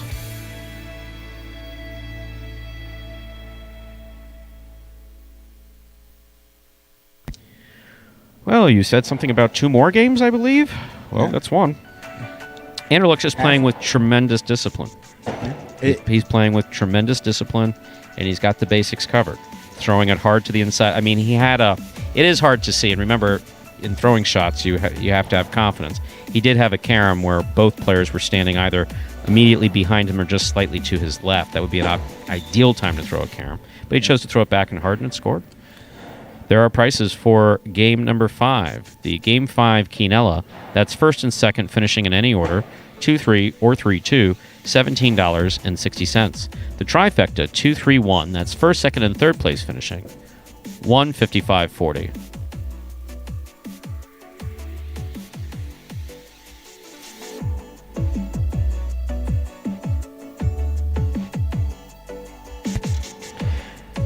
Up next, ladies and gentlemen, is Game 6, a spectacular 7 singles match. Games played 2, 7 points, points double after the first round of play. Game 6 will close out today's Pick 3. Post time for Game 6. 7 minutes away. And talking about that doubles team of Anderlecht and Diaz, so giving some more numbers about how they've really been as a team, because you got to remember Diaz missed a lot of time. I think it was a full week and a half almost of doubles games. So that team has played almost 30 less games. Trying to do the quick math in my head, can't do it, but 30 less games, and those top teams have played about 80 games. So Anderlecht and Diaz total 55 games. They are in the money 25 of those 55 games. So their in the money percentage for that team is actually second in all of doubles at 45, just about 45.5%. The only team better than them is Douglas and Lamonti. So just because they're towards the bottom of those standings, you got to take into account the fact, the games played as well. And, with Diaz's injury, the fact that Anderlecht clearly has that second gear, you saw it there, just turns it on, and it's great to see. They're playing much more team-oriented doubles now, which is a big key for them. And they were at how many wins? They were at 4 wins coming into this week. They have 8 now for the entire tournament. Just one behind that team of Carballo and Juice that we've been talking about. They are certainly still in the race. They're just 1 win behind them. So Anderlecht and Diaz now 8 wins out of second place, but they're playing really well. And those numbers, again, they're a little misleading just because of the fact that they've played less games. So that's a really solid team there and showing it. And that race for the doubles wins on the week, as you said, Stu, still up for grabs. Anderlecht and Diaz 4 wins this week, Tennessee and Bueno with 5. So if Anderlecht and Diaz can pull out the sweep and get 3 for 3 in those doubles games today, they could tie that team of Tennessee and Bueno. So that would be pretty cool. Definitely would.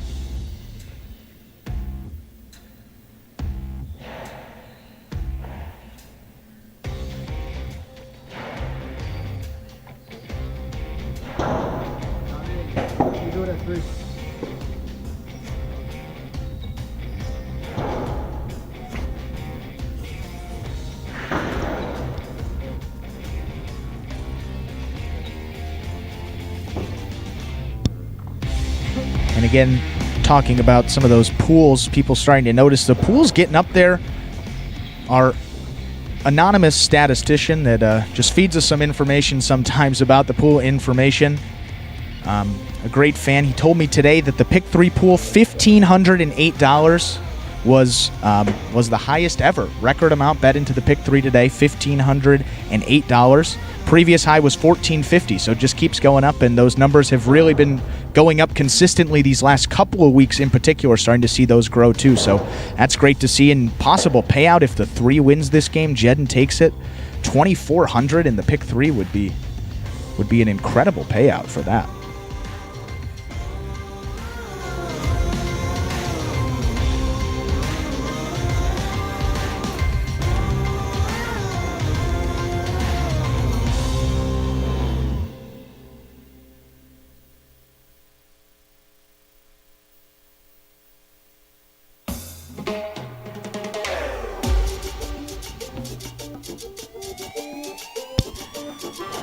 And after this game number 6, we will update those fantasy highlight statistics. They will be updated right before the start of game number 7, so you have a more accurate read as to where you stand going into the final 3 games of the week. And again, if you're just hearing about this for the first time and you'd like to play along that fantasy highlight game, graphic is up on the screen right now. FantasyHighlight.com. Type in that link. Take you to the main page where you can join our league. And the basic format is you have a budget of $21. You get to pick a team of 4 players comprised of 3 singles players and 1 doubles team. You got to stay within that $21 budget. And you just pick the players that you think are going to do the best this week. You get 5 points for every win, 3 points per place, 2 points per show, and 1 point per quad. And again, the only rule, you got to stay within that $21 budget, 3 singles and 1 doubles team, so a total of 4 players. Andrew. Stu.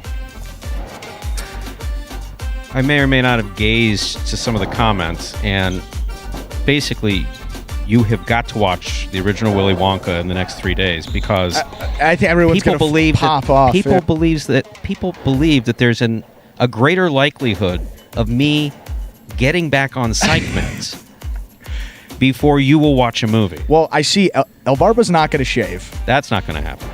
I feel like, for the sake of everyone's, I think I just need to watch Willy Wonka tonight, right when I get back home. See, I don't want your comment could have gone. I feel like for the sake of everybody, you should get back on meds. Is where I thought you were going. That would have been a tough blow on the air. Wow. Well, people are entitled to their opinion, and some days are off, other days are okay.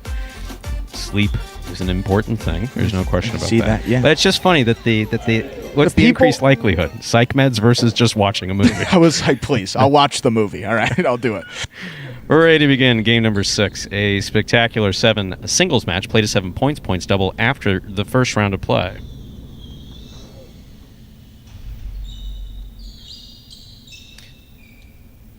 Serving red shirt at post 1, Anderluck. Receiving blue at post 2, Ben.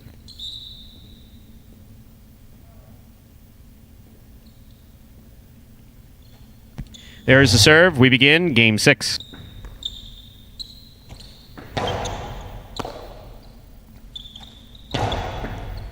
Ben on the catch. Nice backhand by Ben. Rebote forehand fired by Anderluck. Ben takes it in the air, puts it back softly so as not to feed the rebote. Anderluck with a hop throws a forehand rebote. That scores. That is a technically very well played point by both Anderluck and Ben. Point goes to the 1. White shirt post 3 receives Jedin.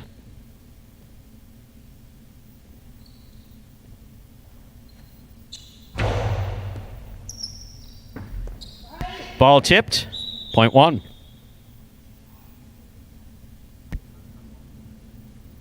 Anderluck serves to the green shirt of post 4. Taking the court is Ron.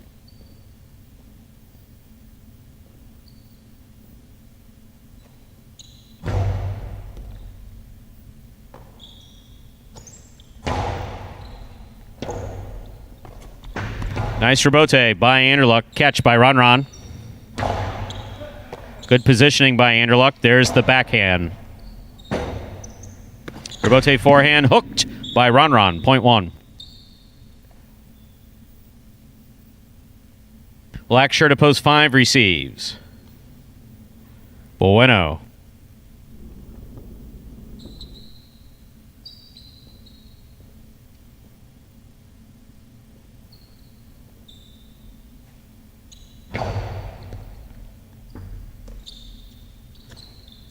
Bueno goes deep. Rebote comes to the 8 line, where it scores at the side wall. Well thrown by Bueno. Point 5.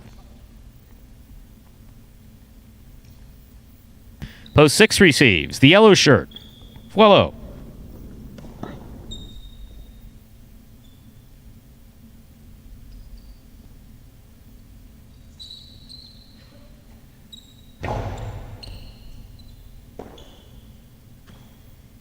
Nice backhand by Vuelo. Taken in the air by Bueno.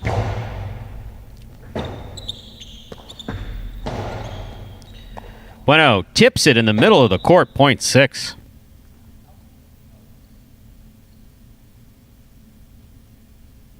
Here's post 7, the pink shirt. Tennessee receives.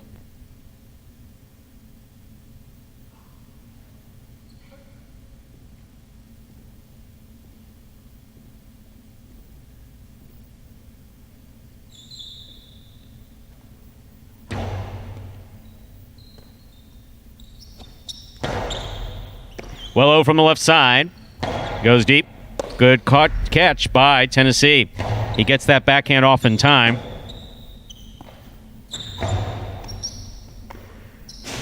Point 6. Here now to complete the first round and receive the purple shirt of post 8, El Barba.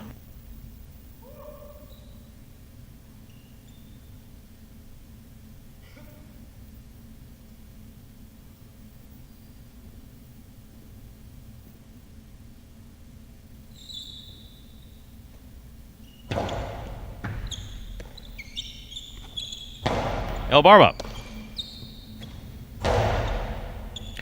Robote's up. Played from the forehand of El Barba. Catch by Vuela.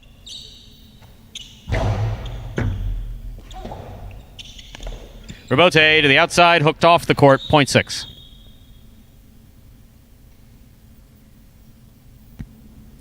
Vuela with 3 straight points. That completes the first round of play. All matchups are now worth 2. Here's Ben.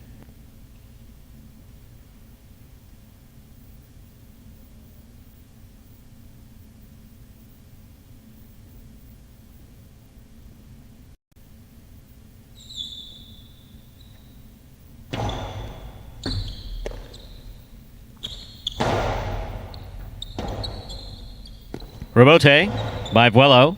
Catch by Ben. Karen by Ben. Vuelo chased it down. Went head first into the screen. Point 2. Here's pose 3, the white shirt, Jedden.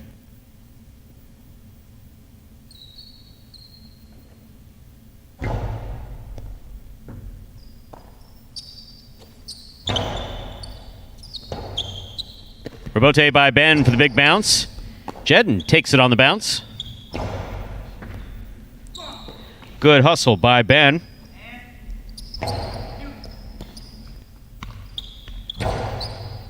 Ben makes the catch. Sends it back low. Robote by Jedden to the inside. That is beautifully along the side wall. Good effort by Ben. Nice Robote by Jedden. Point 3.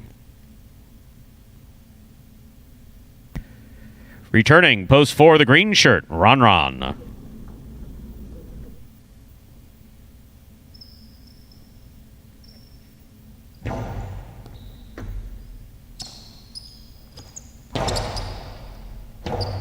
Chula scores. Point 4. 4 has 2, 1 has 3. Here's Anderluck.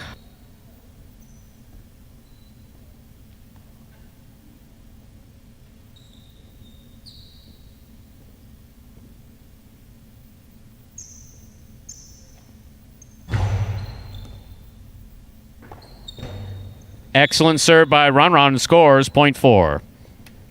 4 with 4 points. Here's post 5, Bueno.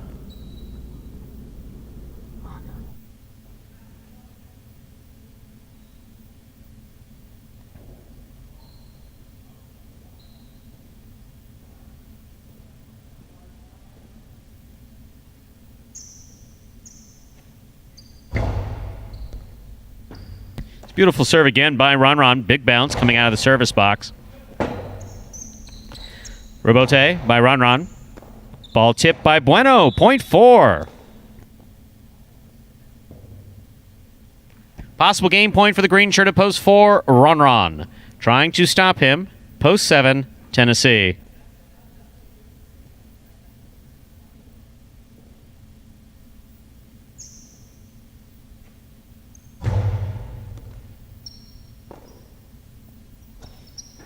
Big backhand by Tennessee. Robote by Ron to the inside. Tennessee got there, made a nice catch. And an even nicer backhand. Point and game to the green shirt of post 4, Ron. Ron wins it. 6 serves to 1. This is for second and third place.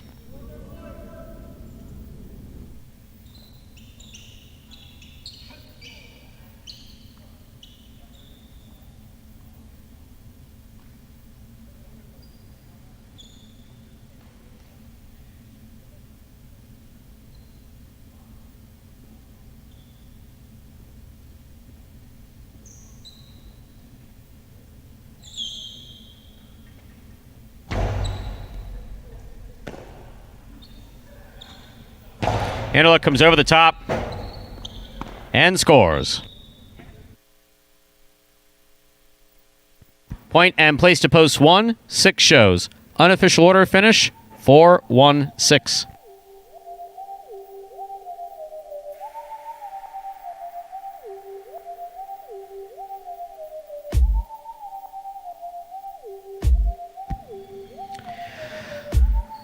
3 games left, ladies and gentlemen. Games 6, Games 7, 8, and 9. Yeah, that's right.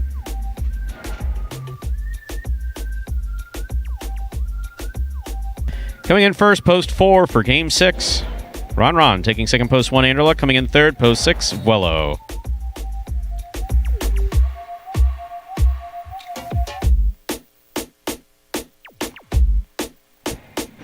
$2 Quinella. That's first and second in any order.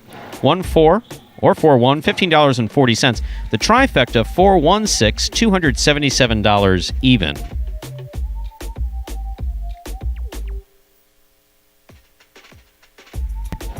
There's a consolation in the win pool, ladies and gentlemen. No one had either 4 or 1 to win. Not having 1 to win, that's interesting. Especially with Anderluck in the 1, too. Yeah. So the 6 to win returned $9.80. So if you had 6 to win, there's a consolation payout that pays $9.80 on the $2 wager. Up next, ladies and gentlemen, our third and final doubles match of this performance and this week. Game 7, a spectacular 7 doubles match. Play to 7 points. Points will double after the first round of play. Game 7 also closes out the High Five jackpot. No scratches in Game 7. Post time, just about 7 minutes away. And while we have a couple minutes leading into that 7th game, be a good time to show you one of those top 10 videos that we've got. Been showing you a couple of them throughout the season. You've seen the Rebotes, the 2 walls, and the Karams. And this one, again, talk about it all the time. My favorite of the top 10s. You got the Rebotes. Once again, here they are. Top 10 Rebotes from 2019. Take a look.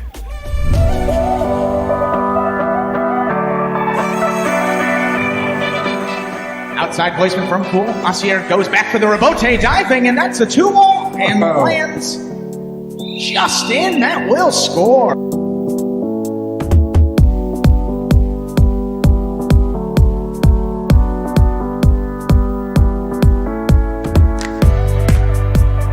In from the 4 line. Outside placement stopped by Wello plays it back. Bueno, what a Rebote save on the left side.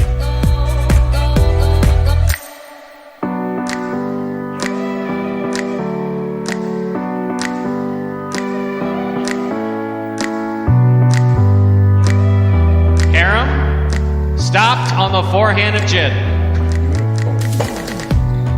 What a beautiful Rebote. Jin on the run, 2 bounces, scores.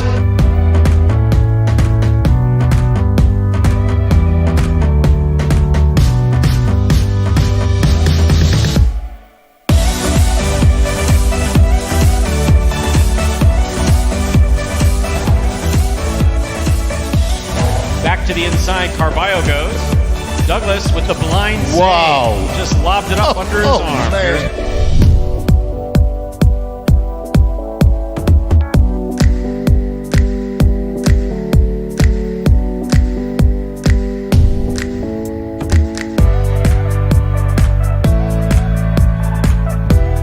Rebote thrown beautifully.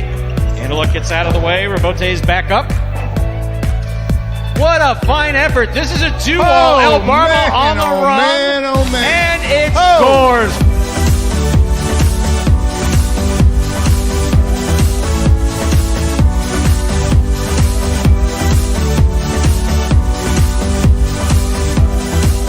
Carballo picks the serve. Here's the reverse. That is a diving save by CRB.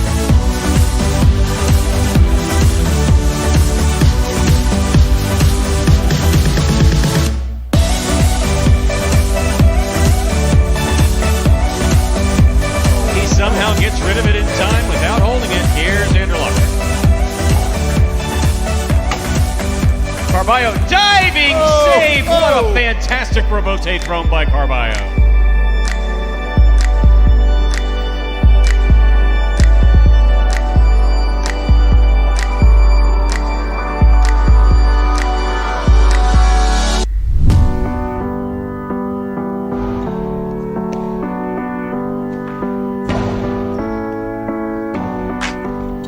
diving save. It's up. It's in. It scores. Wow. That's why you never give up.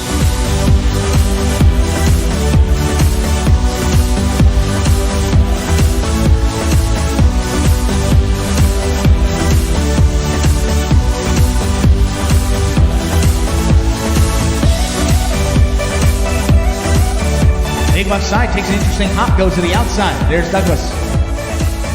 First play back to the inside, high bouncer. Carballo waits for it. Wow.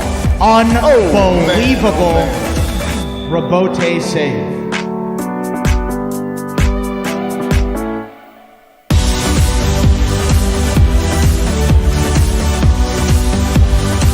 Carballo's there.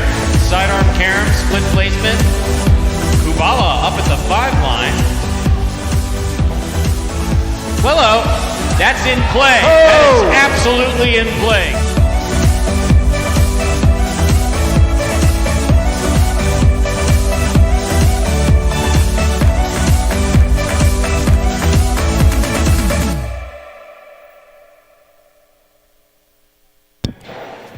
And that was a collection of the 10 best rebotes from the 2019 season last year here at Magic City Jai-Alai.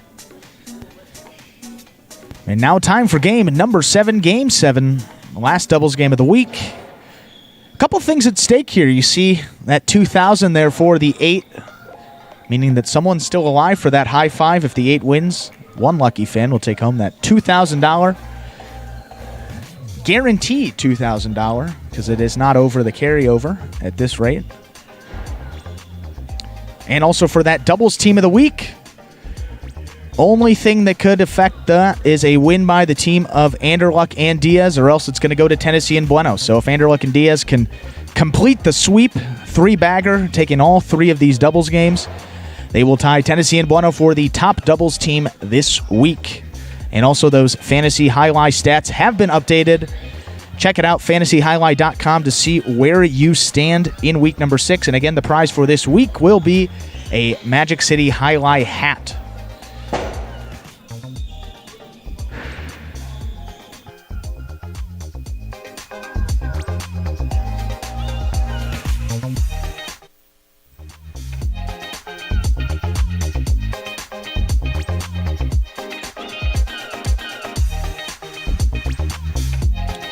We're ready to begin Game 7, a spectacular 7 doubles match. Play to 7 points. Points will double after the first round of play.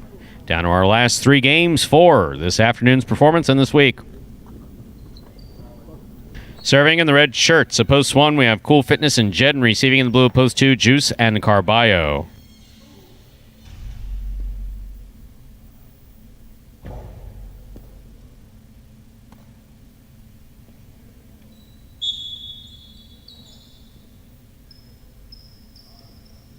Jedden serves as we begin Game 7.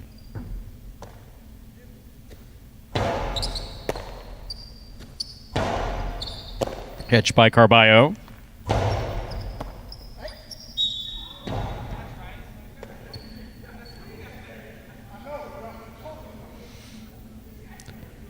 Point 2.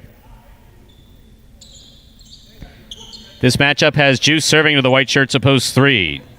Diaz and Anderluck.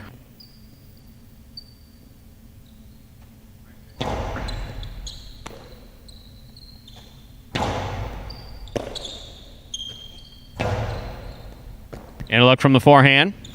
Hard throw to the inside to the side wall. Carballo's there. Anderluck on the catch. Carom thrown. Carballo's got it. That's a tough rebote by Anderluck. Carballo makes the going for the catch. Made it at the 10 line. Low runner to the inside. Anderluck's there. Carballo needed to take that going forehand. He let the ball go right by him. That rebote wasn't coming out. Point 3.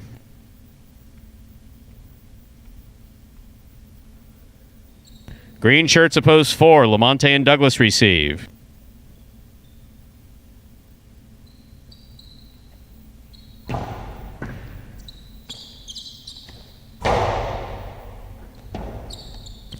Ball tipped in the backcourt. Point 4. This matchup has Lamonte serving to the black shirts at post 5. Team of Asier and Kubala.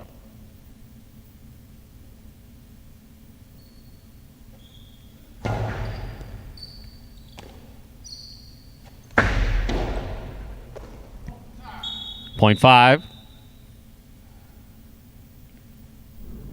Here's post 6, the yellow shirts, CRB and Vuelo.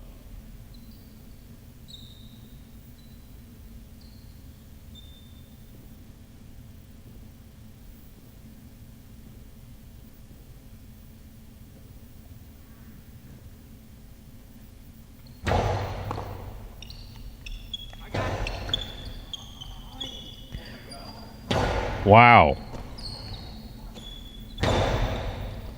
Kubala on the catch at the 12 line.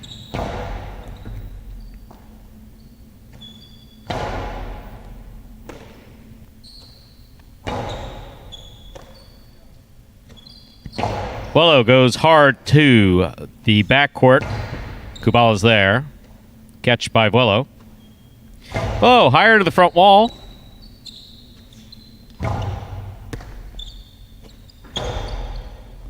Scoop by Kubala.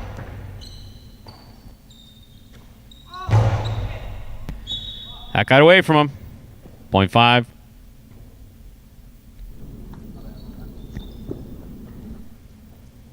This matchup has Asier serving to the pink shirts of post 7, Bueno and Tennessee.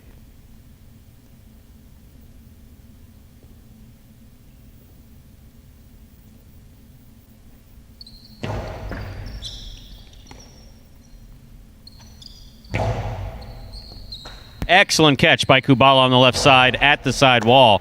Bueno, equally good catch at the 9 line.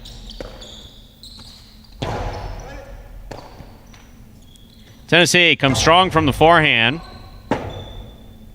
Rebote by Asier.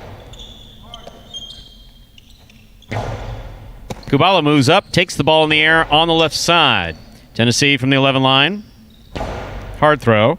Taken in the air by Kubala. Great catch by Tennessee deep in the backcourt. Kubala from the 12 line.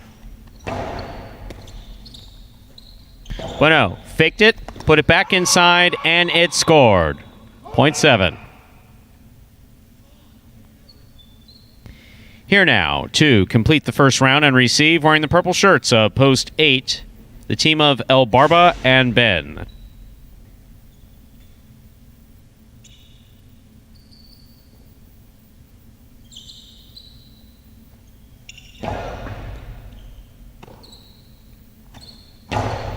Powerful, powerful backhand by Ben.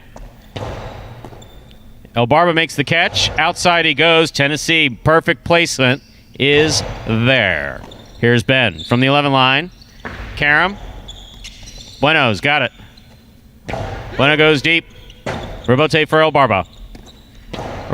Outside placement by El Barba. Karam by Bueno. Beautifully thrown by Bueno to score. Point 7. That completes the first round of play. All matchups are now worth 2 points. First to return in the second round, Jedden and Cool Fitness.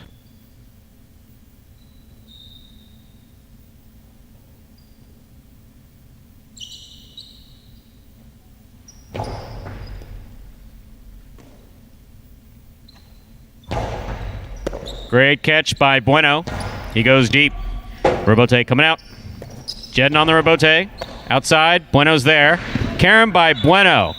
Pushed it, went into the pad. Point 1.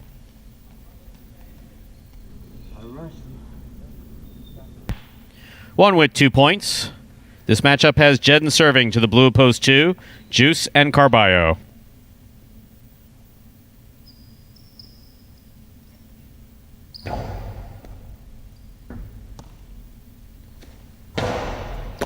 Jedden on the hop, makes the catch. Hard backhand. Rebote comes. Carballo on the rebote. Throws it in the middle of the court. Jedden placing it at the side wall. That's a beautiful throw by Jedden. And it scores. Well executed by Jedden. Point 1. One with 4 points. That brings back to the court. Post 3, the white shirts, Diaz and Anderluck.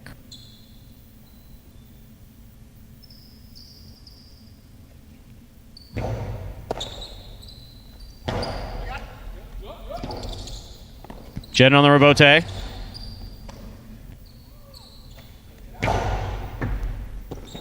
Ball tipped in the backcourt. Point 3.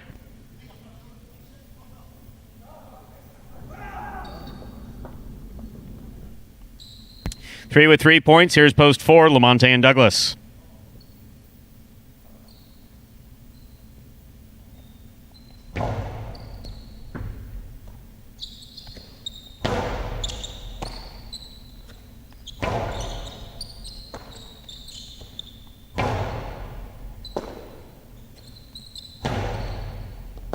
One-handed scoop by Douglas. Here's Anderluck. Scoop on the forehand of Douglas. He goes deep. Anderluck's there.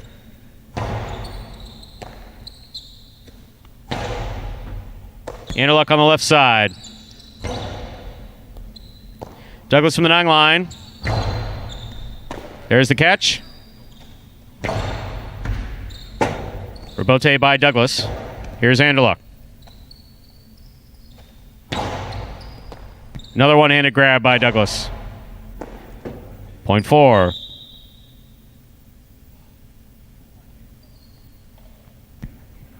Four with 3 points. Here's post 6. CRB and Vuelo.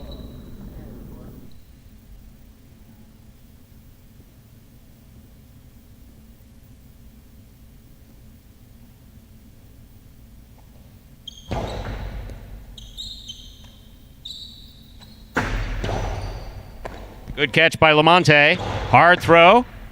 Vuelo's there. Douglas on the forehand at the 13 line. Fires it over the top. Catch by Vuelo. Don't know if that was supposed to be a carom, but it wasn't.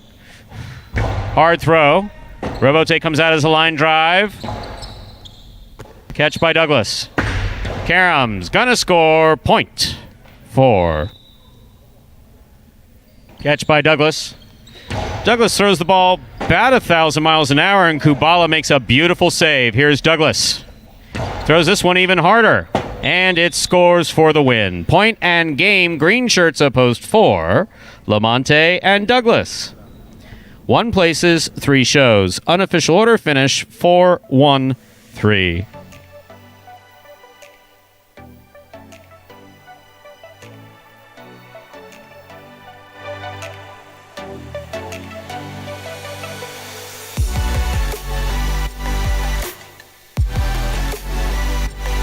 Results from Game 7 are official. Coming in first, post 4. Lamonte and Douglas taking second, post 1. Cool Fitness and Jed coming in third, post 3.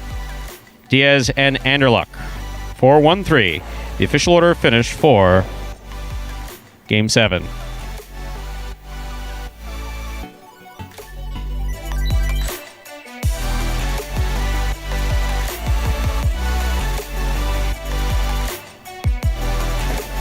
Overall, some decent play in that doubles game. Anderluck had a chance to, again with the carom, whatever reason there's every possibility he's not feeling confident with it. Yeah. And it's obviously easier to throw straight and hard to the inside, which is what he did. When you're doing that against Douglas, you're not always going to get in fact, you're usually not going to get the result that you're looking for.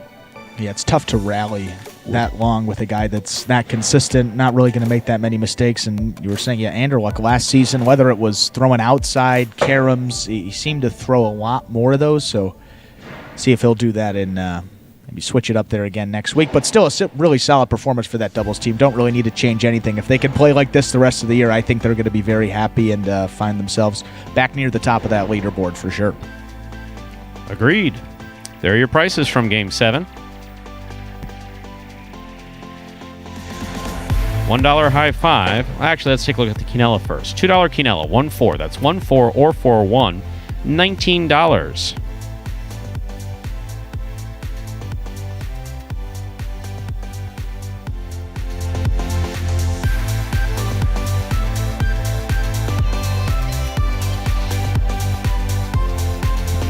High five, 76244. 4 of 5 numbers, returning $62.80. Carryover jackpot in the high five, $1,450.40. Remember, that high five is guaranteed at $2,000, but as soon as the jackpot hits a reserve of $2,000, anything above, all goes back out to the public. Up next, ladies and gentlemen, Game 8. Our 2 feature games coming up next. These are the best players playing against the best players here at Magic City Jai-Alai. Game 8 is a 7-point singles game. Game 9, a 9-point singles game. Post time for Game Nate. Nate? I said Game Nate. Wow. Last day of the week. That's with no alcohol, no medication. Wow. Nate. Game Nate. Post time for Game 8. 5 minutes away. And now we're done with doubles for the week. That game number 7 closed it out. And Andrew Diaz had a chance there. Came around that second time. Had 3 points, and that rally against Douglas would have given them game point had they won that point, but went to Douglas and Lamonti, and they ended up running the game from there. But a good effort to come back and make it pretty competitive for that doubles team of the week, but too little too late for that team. Tennessee and Bueno, congratulations. Doubles team of the week. Give you their full stat line. 5 wins, 4 places, and no shows. I mean, they didn't even show. Just if they were competitive, Stu, they were up towards the top. They weren't in that bottom, the one third place off the board. They were competitive in all the games, half of their games, 50% in the money. So really good. That's a really high percentage for that doubles team. And 5 wins for them gives them the lead on the week. Congratulations, best doubles team for week. I believe it's week 5 of doubles. Yes, 1 week short of that singles. Week 5 of doubles. Tennessee and Bueno, 5 wins. Congratulations to them. Have 4 minutes to go till we begin Game 8.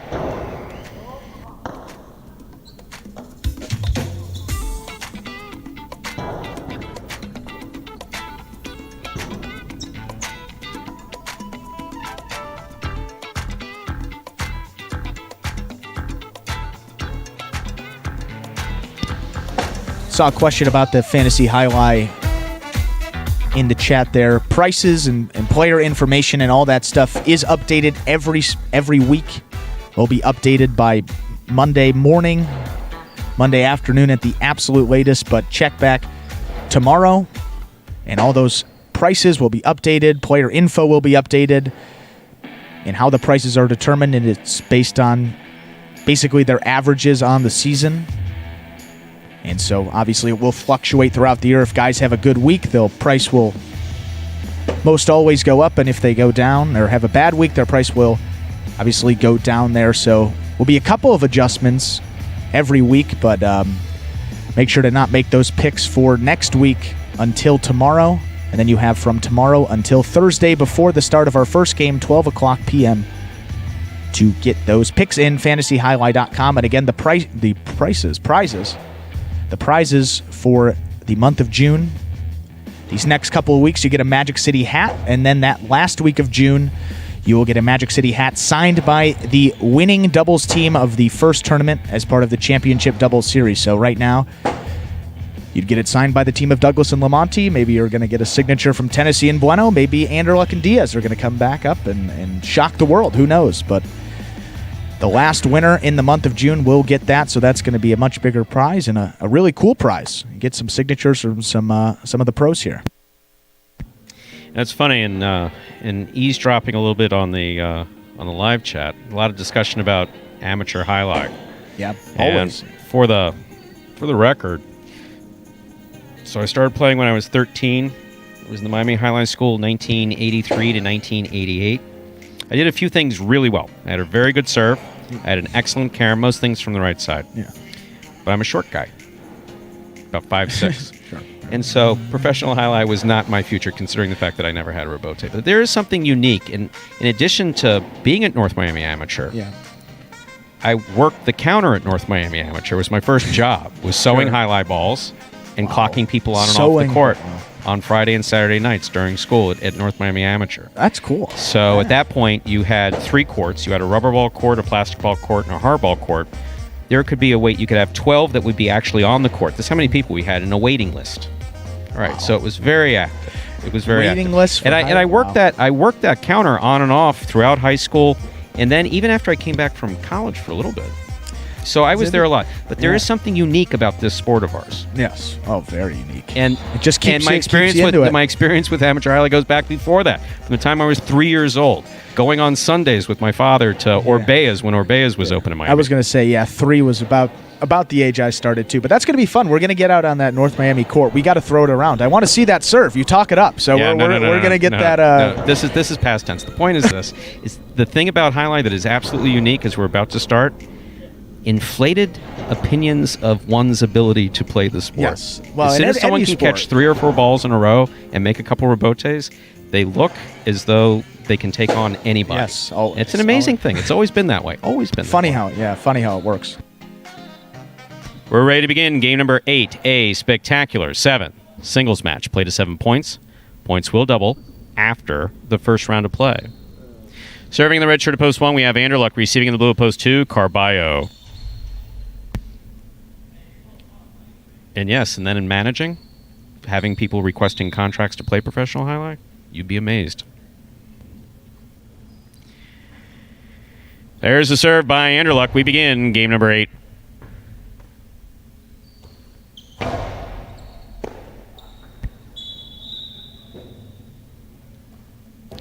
Point 2. 2, first up on the board in our 8th game. That'll bring to the court the white shirt at post 3, Jedin.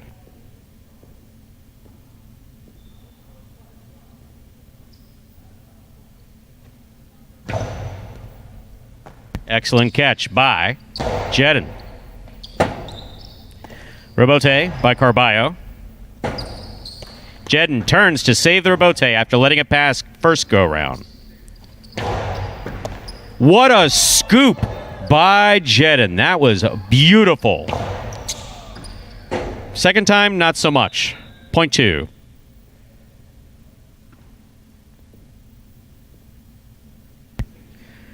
Green shirt at post 4. Ron receives.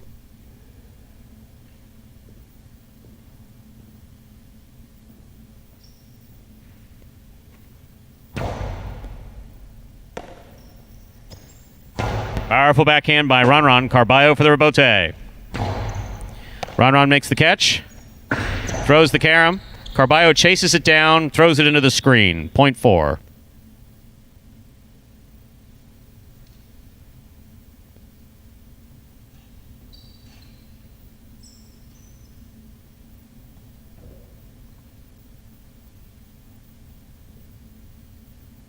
Douglas receives, post 5.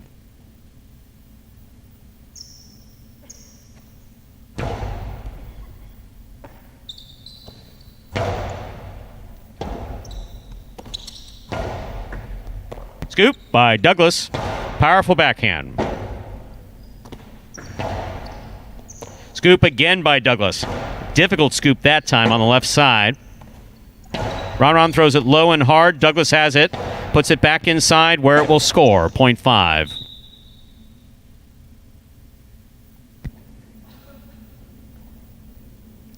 Here's post 6. The yellow shirt receives. Number 22, Bueno.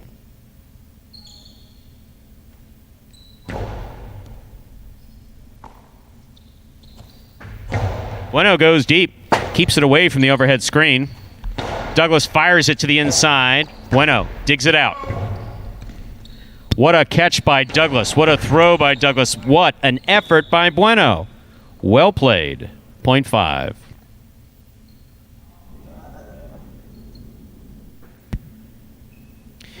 In this matchup, Douglas serves to the pink shirt of post 7, Kubala.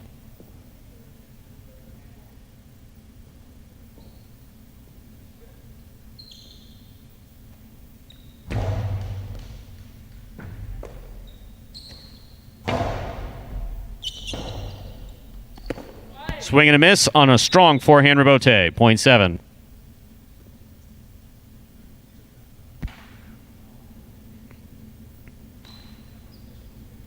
Here now to complete the first round and receive, wearing the purple shirt at post 8, El Barba.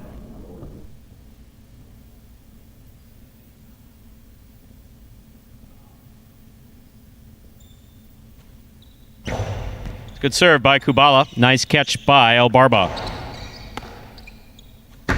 Sidearm Karam. Fell to the pad. Point 8.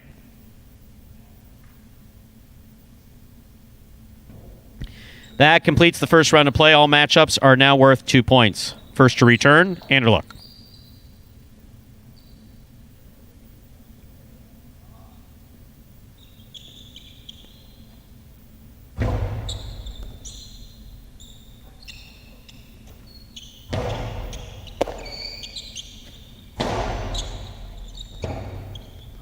Forehand rebote by Anderluck. Just too high. That hit the overhead screen.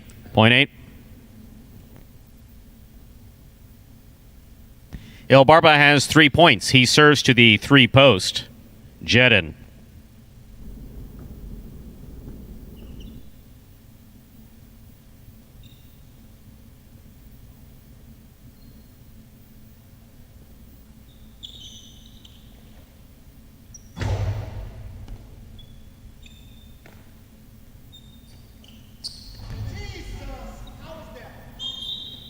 We agree. Point 8. Say something fucking positive for the first time. Fuck. Possible game point, post 8. El Barba trying to stop him. Carballo.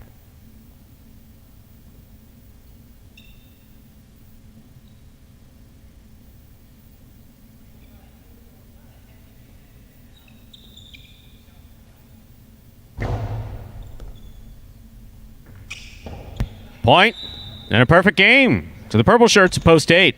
El Barba.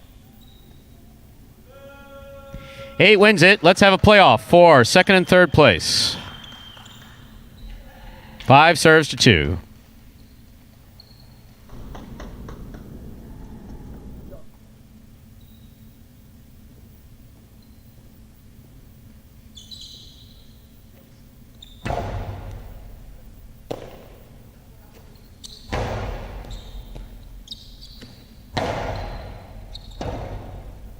Rebote forehand fired by Carballo. That is a beautiful forehand rebote. Carballo from the 9 line. Goes deep. That's a strong forehand rebote by Douglas. Douglas makes the catch. Sends it back. Sets Carballo up on the rebote. Rebote. 2-wall thrown beautifully to score by Douglas. Point and place to post 5. 2 shows. Unofficial order finish 8-5-2.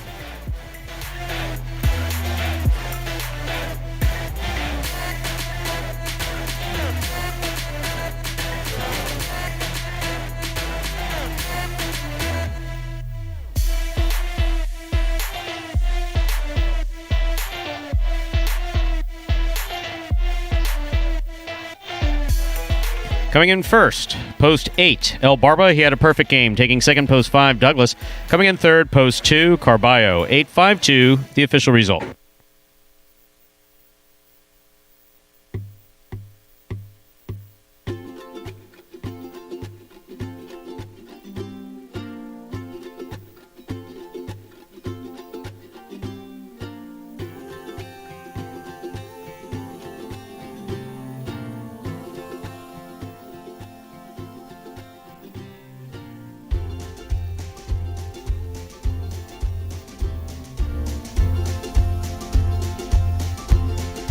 There are your prices from Game 8.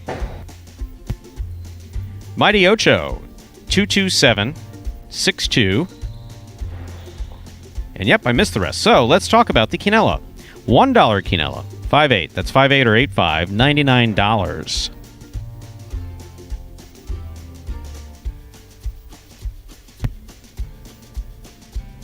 Trifecta 852, $483.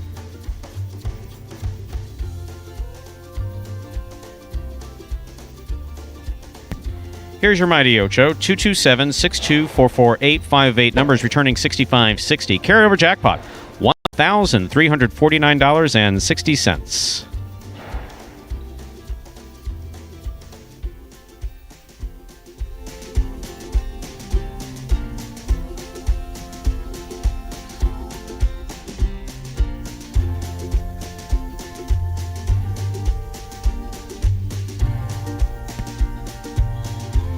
A respectable exacta, 8-5, 136.40. Consolation in the win pool, no one had 8 to win, so 5 to win, returning $6.40.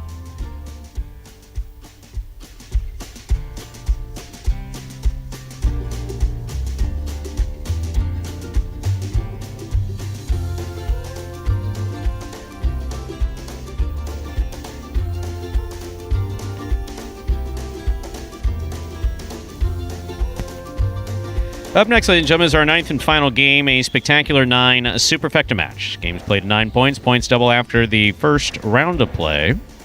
It's our only 9-point game of the afternoon. It's also our only Superfecta game. Post time for Game 9, 5 minutes away. And before we get into game number 9, there's going to be a video explaining the subtle differences between these Spectacular 7 and Spectacular 9 scoring. Take a look.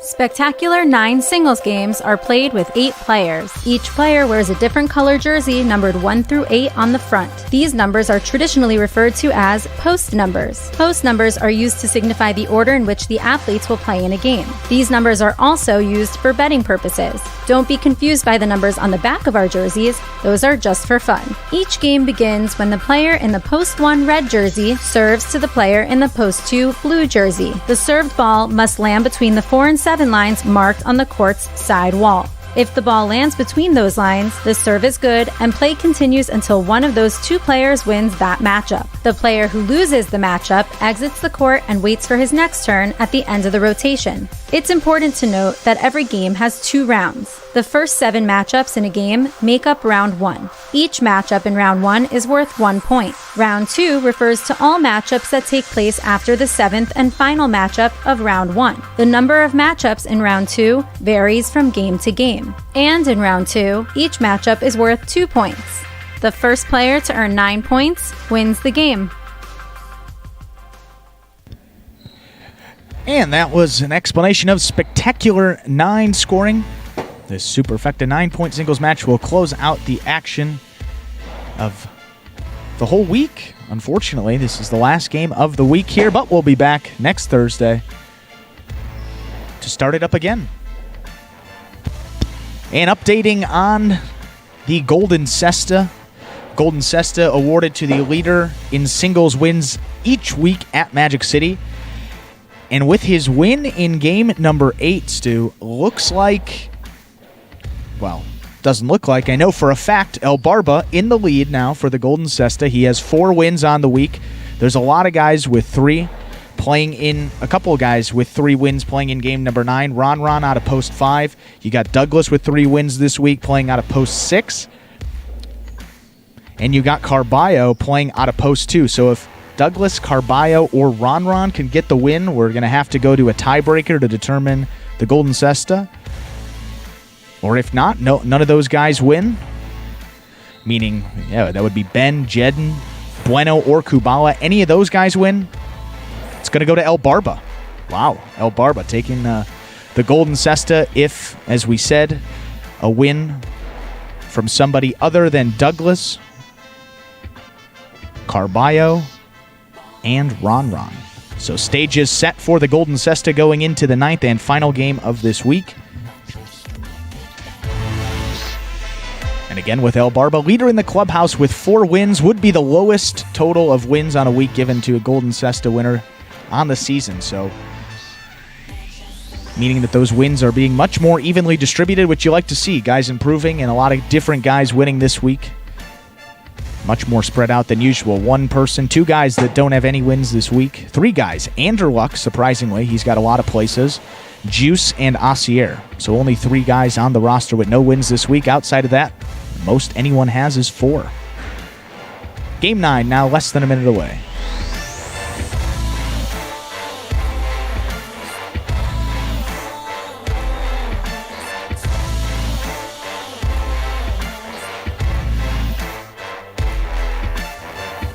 Third and final call for all wagering in Game 9. Last call.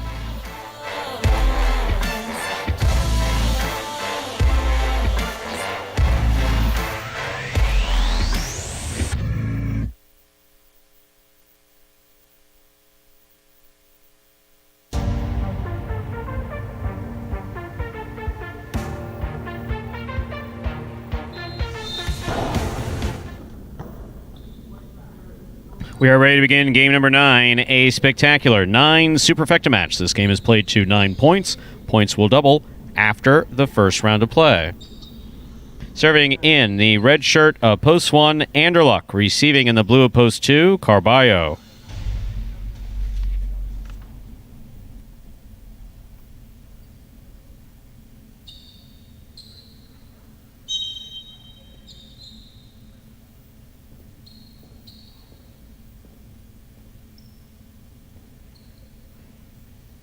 Anderluck serves. We begin game 9 with a blast of a serve by Anderluck.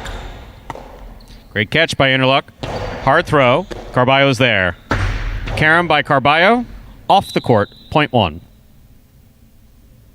1 first up on the board in our 9th game. This next matchup has Anderluck serving to the white shirt of post 3, Ben.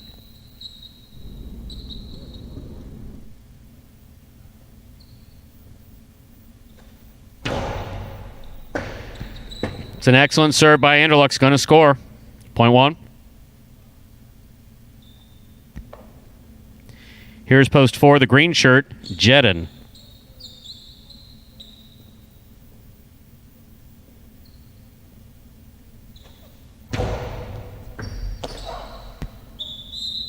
Point 1.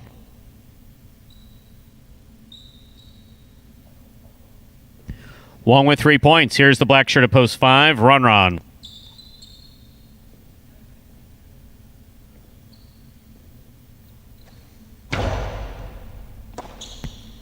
Run on the backhand. Oh, you got to be careful with that. Point 5.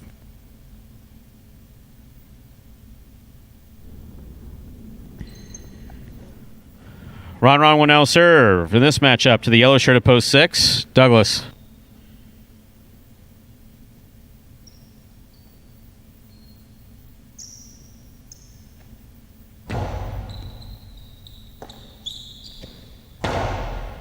Great catch by Ron. Douglas goes to the floor, makes the save.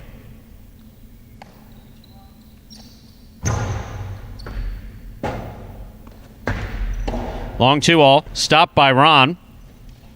Carom by Ron scores. Point 5.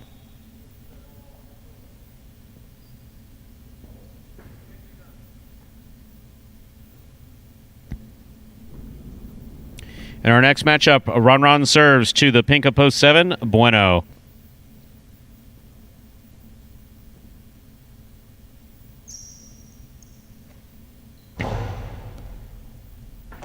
Great catch by Bueno, pulling it from the side wall. Here's Ron at the 7 line. He goes deep. Rabote coming all the way out. Rabote to the inside, taken in the air by Ron. Nice backhand. Ron on the forehand. That's going to score. Point 5. 5 with 3 points. Here's post 8, Kubala.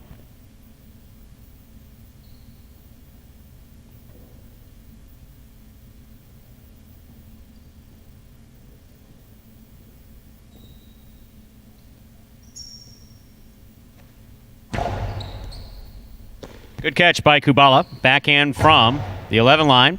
Cleared the overhead screen. Forehand, Carom Rabote. An excellent shot by Ron. Stopped by Kubala. Kubala's return scores. Point 8. Point 5, rather. No, point 8. That completes the first round of play. All matchups are now worth 2 points. First to return, Carballo, post 2.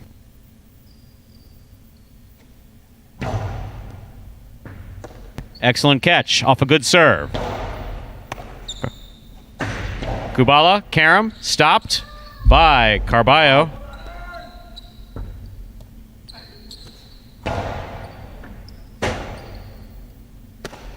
Nice forehand, Rabote plucked out of the air by Kubala. Kubala almost taking Carballo's head off, but fortunately missed. Yeah, no, Carballo stepped right in front of Kubala on that one.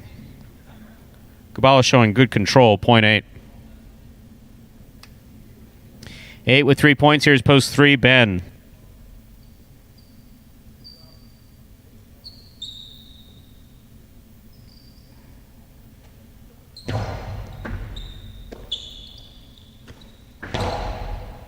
Good catch by Kubala. Nice throw.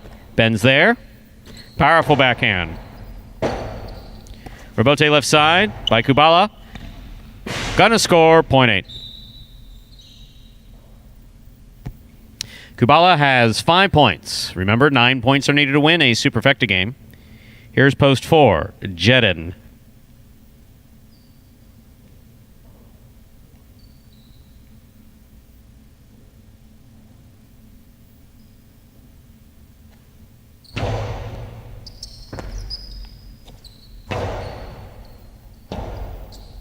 Robote forehand.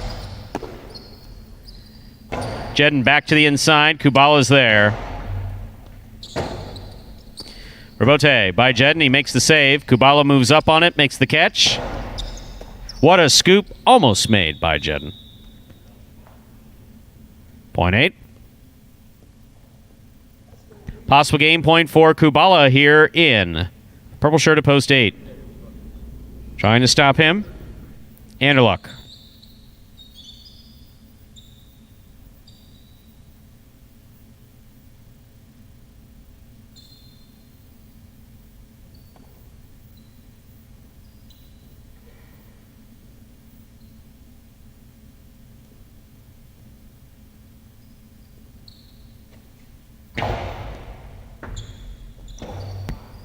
Point and game. Purple shirt at post 8. Kubala. 8 wins it. 5 serves to 1. This is a playoff for second and third place. There will then be a playoff for fourth.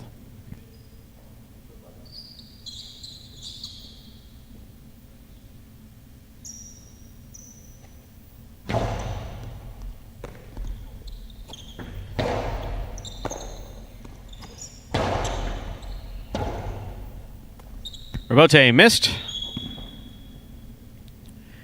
Point and place to post 5. 1 shows. 6, 7, 2, 3, and 4 will now play to 4 points for quad. That's fourth place in this Superfecta. 6 first serves to 7.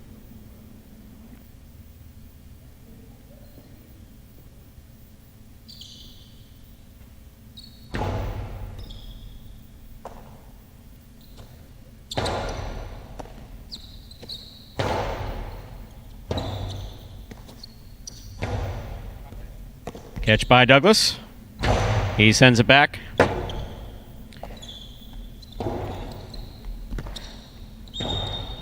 Two bounces. 0.7. Possible fourth place finish for Bueno. Trying to stop him, Carballo.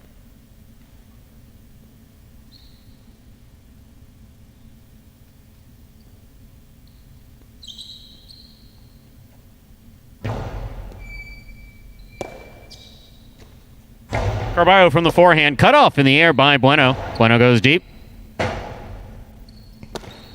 Nice forehand Robote by Carballo. Robote left side, it's a 2-all.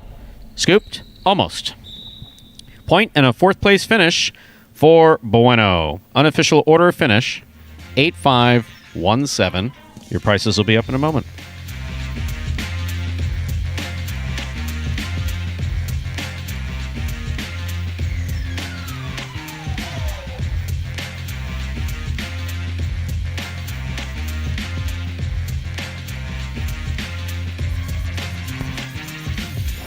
Results from Game 9 are official. Coming in first, post 8, Kubala. Taking second, post 5, Ronron. Coming in third, post 1, Anderluck. Taking the quad, post 7, Bueno. 8-5-1-7 is official. We'll have your prices in a moment. Anderluck off to a furious start in that game with those. If the player touches it, even if they miss it, it's not an ace. But right. He was going for, it looked like he was going to go for 9 straight aces. And then, but problem is all the concentration, all the effort that goes into that. He puts a lot of physicality into those serves, and was beat when it came time to get back on the court. Yeah, he was gassed. Last day of the week, they got a couple days to rest up, and then back for a full week of action, as he said, Thursday, 2 full sessions.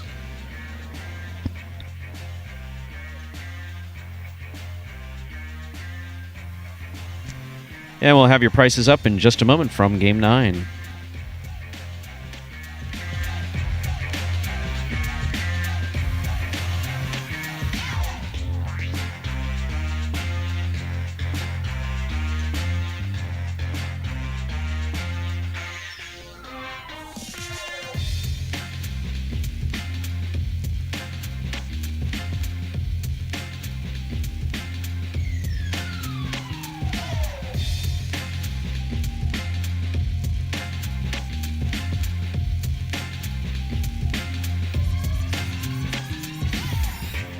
$2 Quinella, 5-8.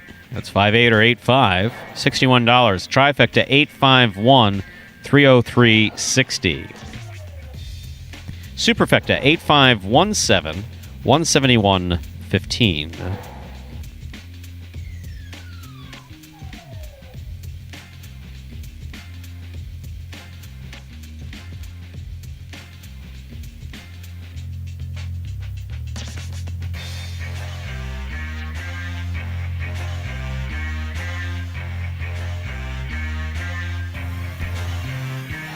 Overall, good playing week here at Magic City Jai-Alai.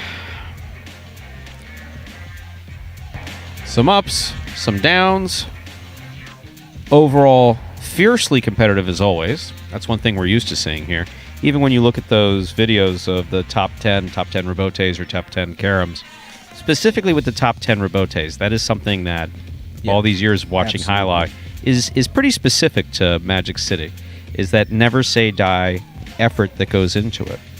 You got players that looks like the point would be over. They put their cesta up. They make the rebote land in. It's pretty impressive overall. We do like those top 10 videos. You're doing an excellent job with those and with the announcing. Thank you, Stu. You as well. This is great, and it's great fun. And while we have you for this last time for the week, we'll update you on some of the awards that we got for the week. Golden Cesta, most singles wins on the week. That's going to go to El Barba. Wow, yes, El Barba, 4 wins on the week, more than anybody else on the roster in singles play. That's just singles. That's El Barba, winner of Week 6 Golden Cesta with 4 wins. And we mentioned that was the lowest win total for a Golden Cesta winner this year. So that's a good sign, meaning the roster is getting much more competitive as a whole. And now looking at the doubles team of the week, that goes to Tennessee and Bueno. They had 5 wins. There was a late push by that team of Anderluck and Diaz, but not quite enough to overtake Tennessee and Bueno. They are your doubles team of the week. And in fantasy, those fantasy statistics are up to date. And the winner for week number 6, actually know the guy, Machu Picchu, the entry, Jacob Hawker, 119 points in fantasy. He is the winner for week number 6. Congratulations to him.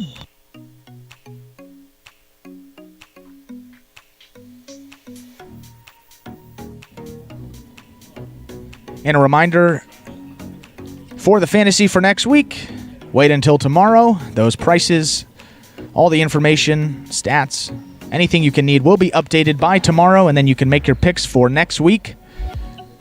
To play that, fantasyhighlight.com. And the question going into Thursday is, will he or won't he? Will he watch it or won't he watch it? I have to. This is the week. This is the week. I've gotten too much in the chat. The people want it. The people are going to get what they want. We're going to watch it. We're going to get a review. We're doing it for the people. That's what we do here. Doing it for the people. And that, ladies and gentlemen, will do it for this Sunday matinee performance of Live Jai-Alai in the Magic City on YouTube's Jai-Alai Channel. We're glad that you chose to join us this afternoon and invite you to join us again on Thursday when we'll play 9 more action-packed games at 12 p.m. Schedule is going to be Thursday 12 and 4, Friday 12 and 4, Saturday at 4, Sunday at 12, just like this week. We sure hope you enjoyed today's Jai-Alai action at Magic City. Please like and subscribe to the Jai-Alai channel and let us know your thoughts and any questions you might have in the live chat while we're playing our games. Also, be sure to check out the Jai-Alai channel on Instagram. A little bit of different information out there. Equally interesting, I'd say. On behalf of the players, staff, and management of Magic City Jai-Alai, we thank you for joining us today and hope you'll join us again at 12 p.m. on Thursday. So goodbye till we can see you back here at Magic City Jai-Alai.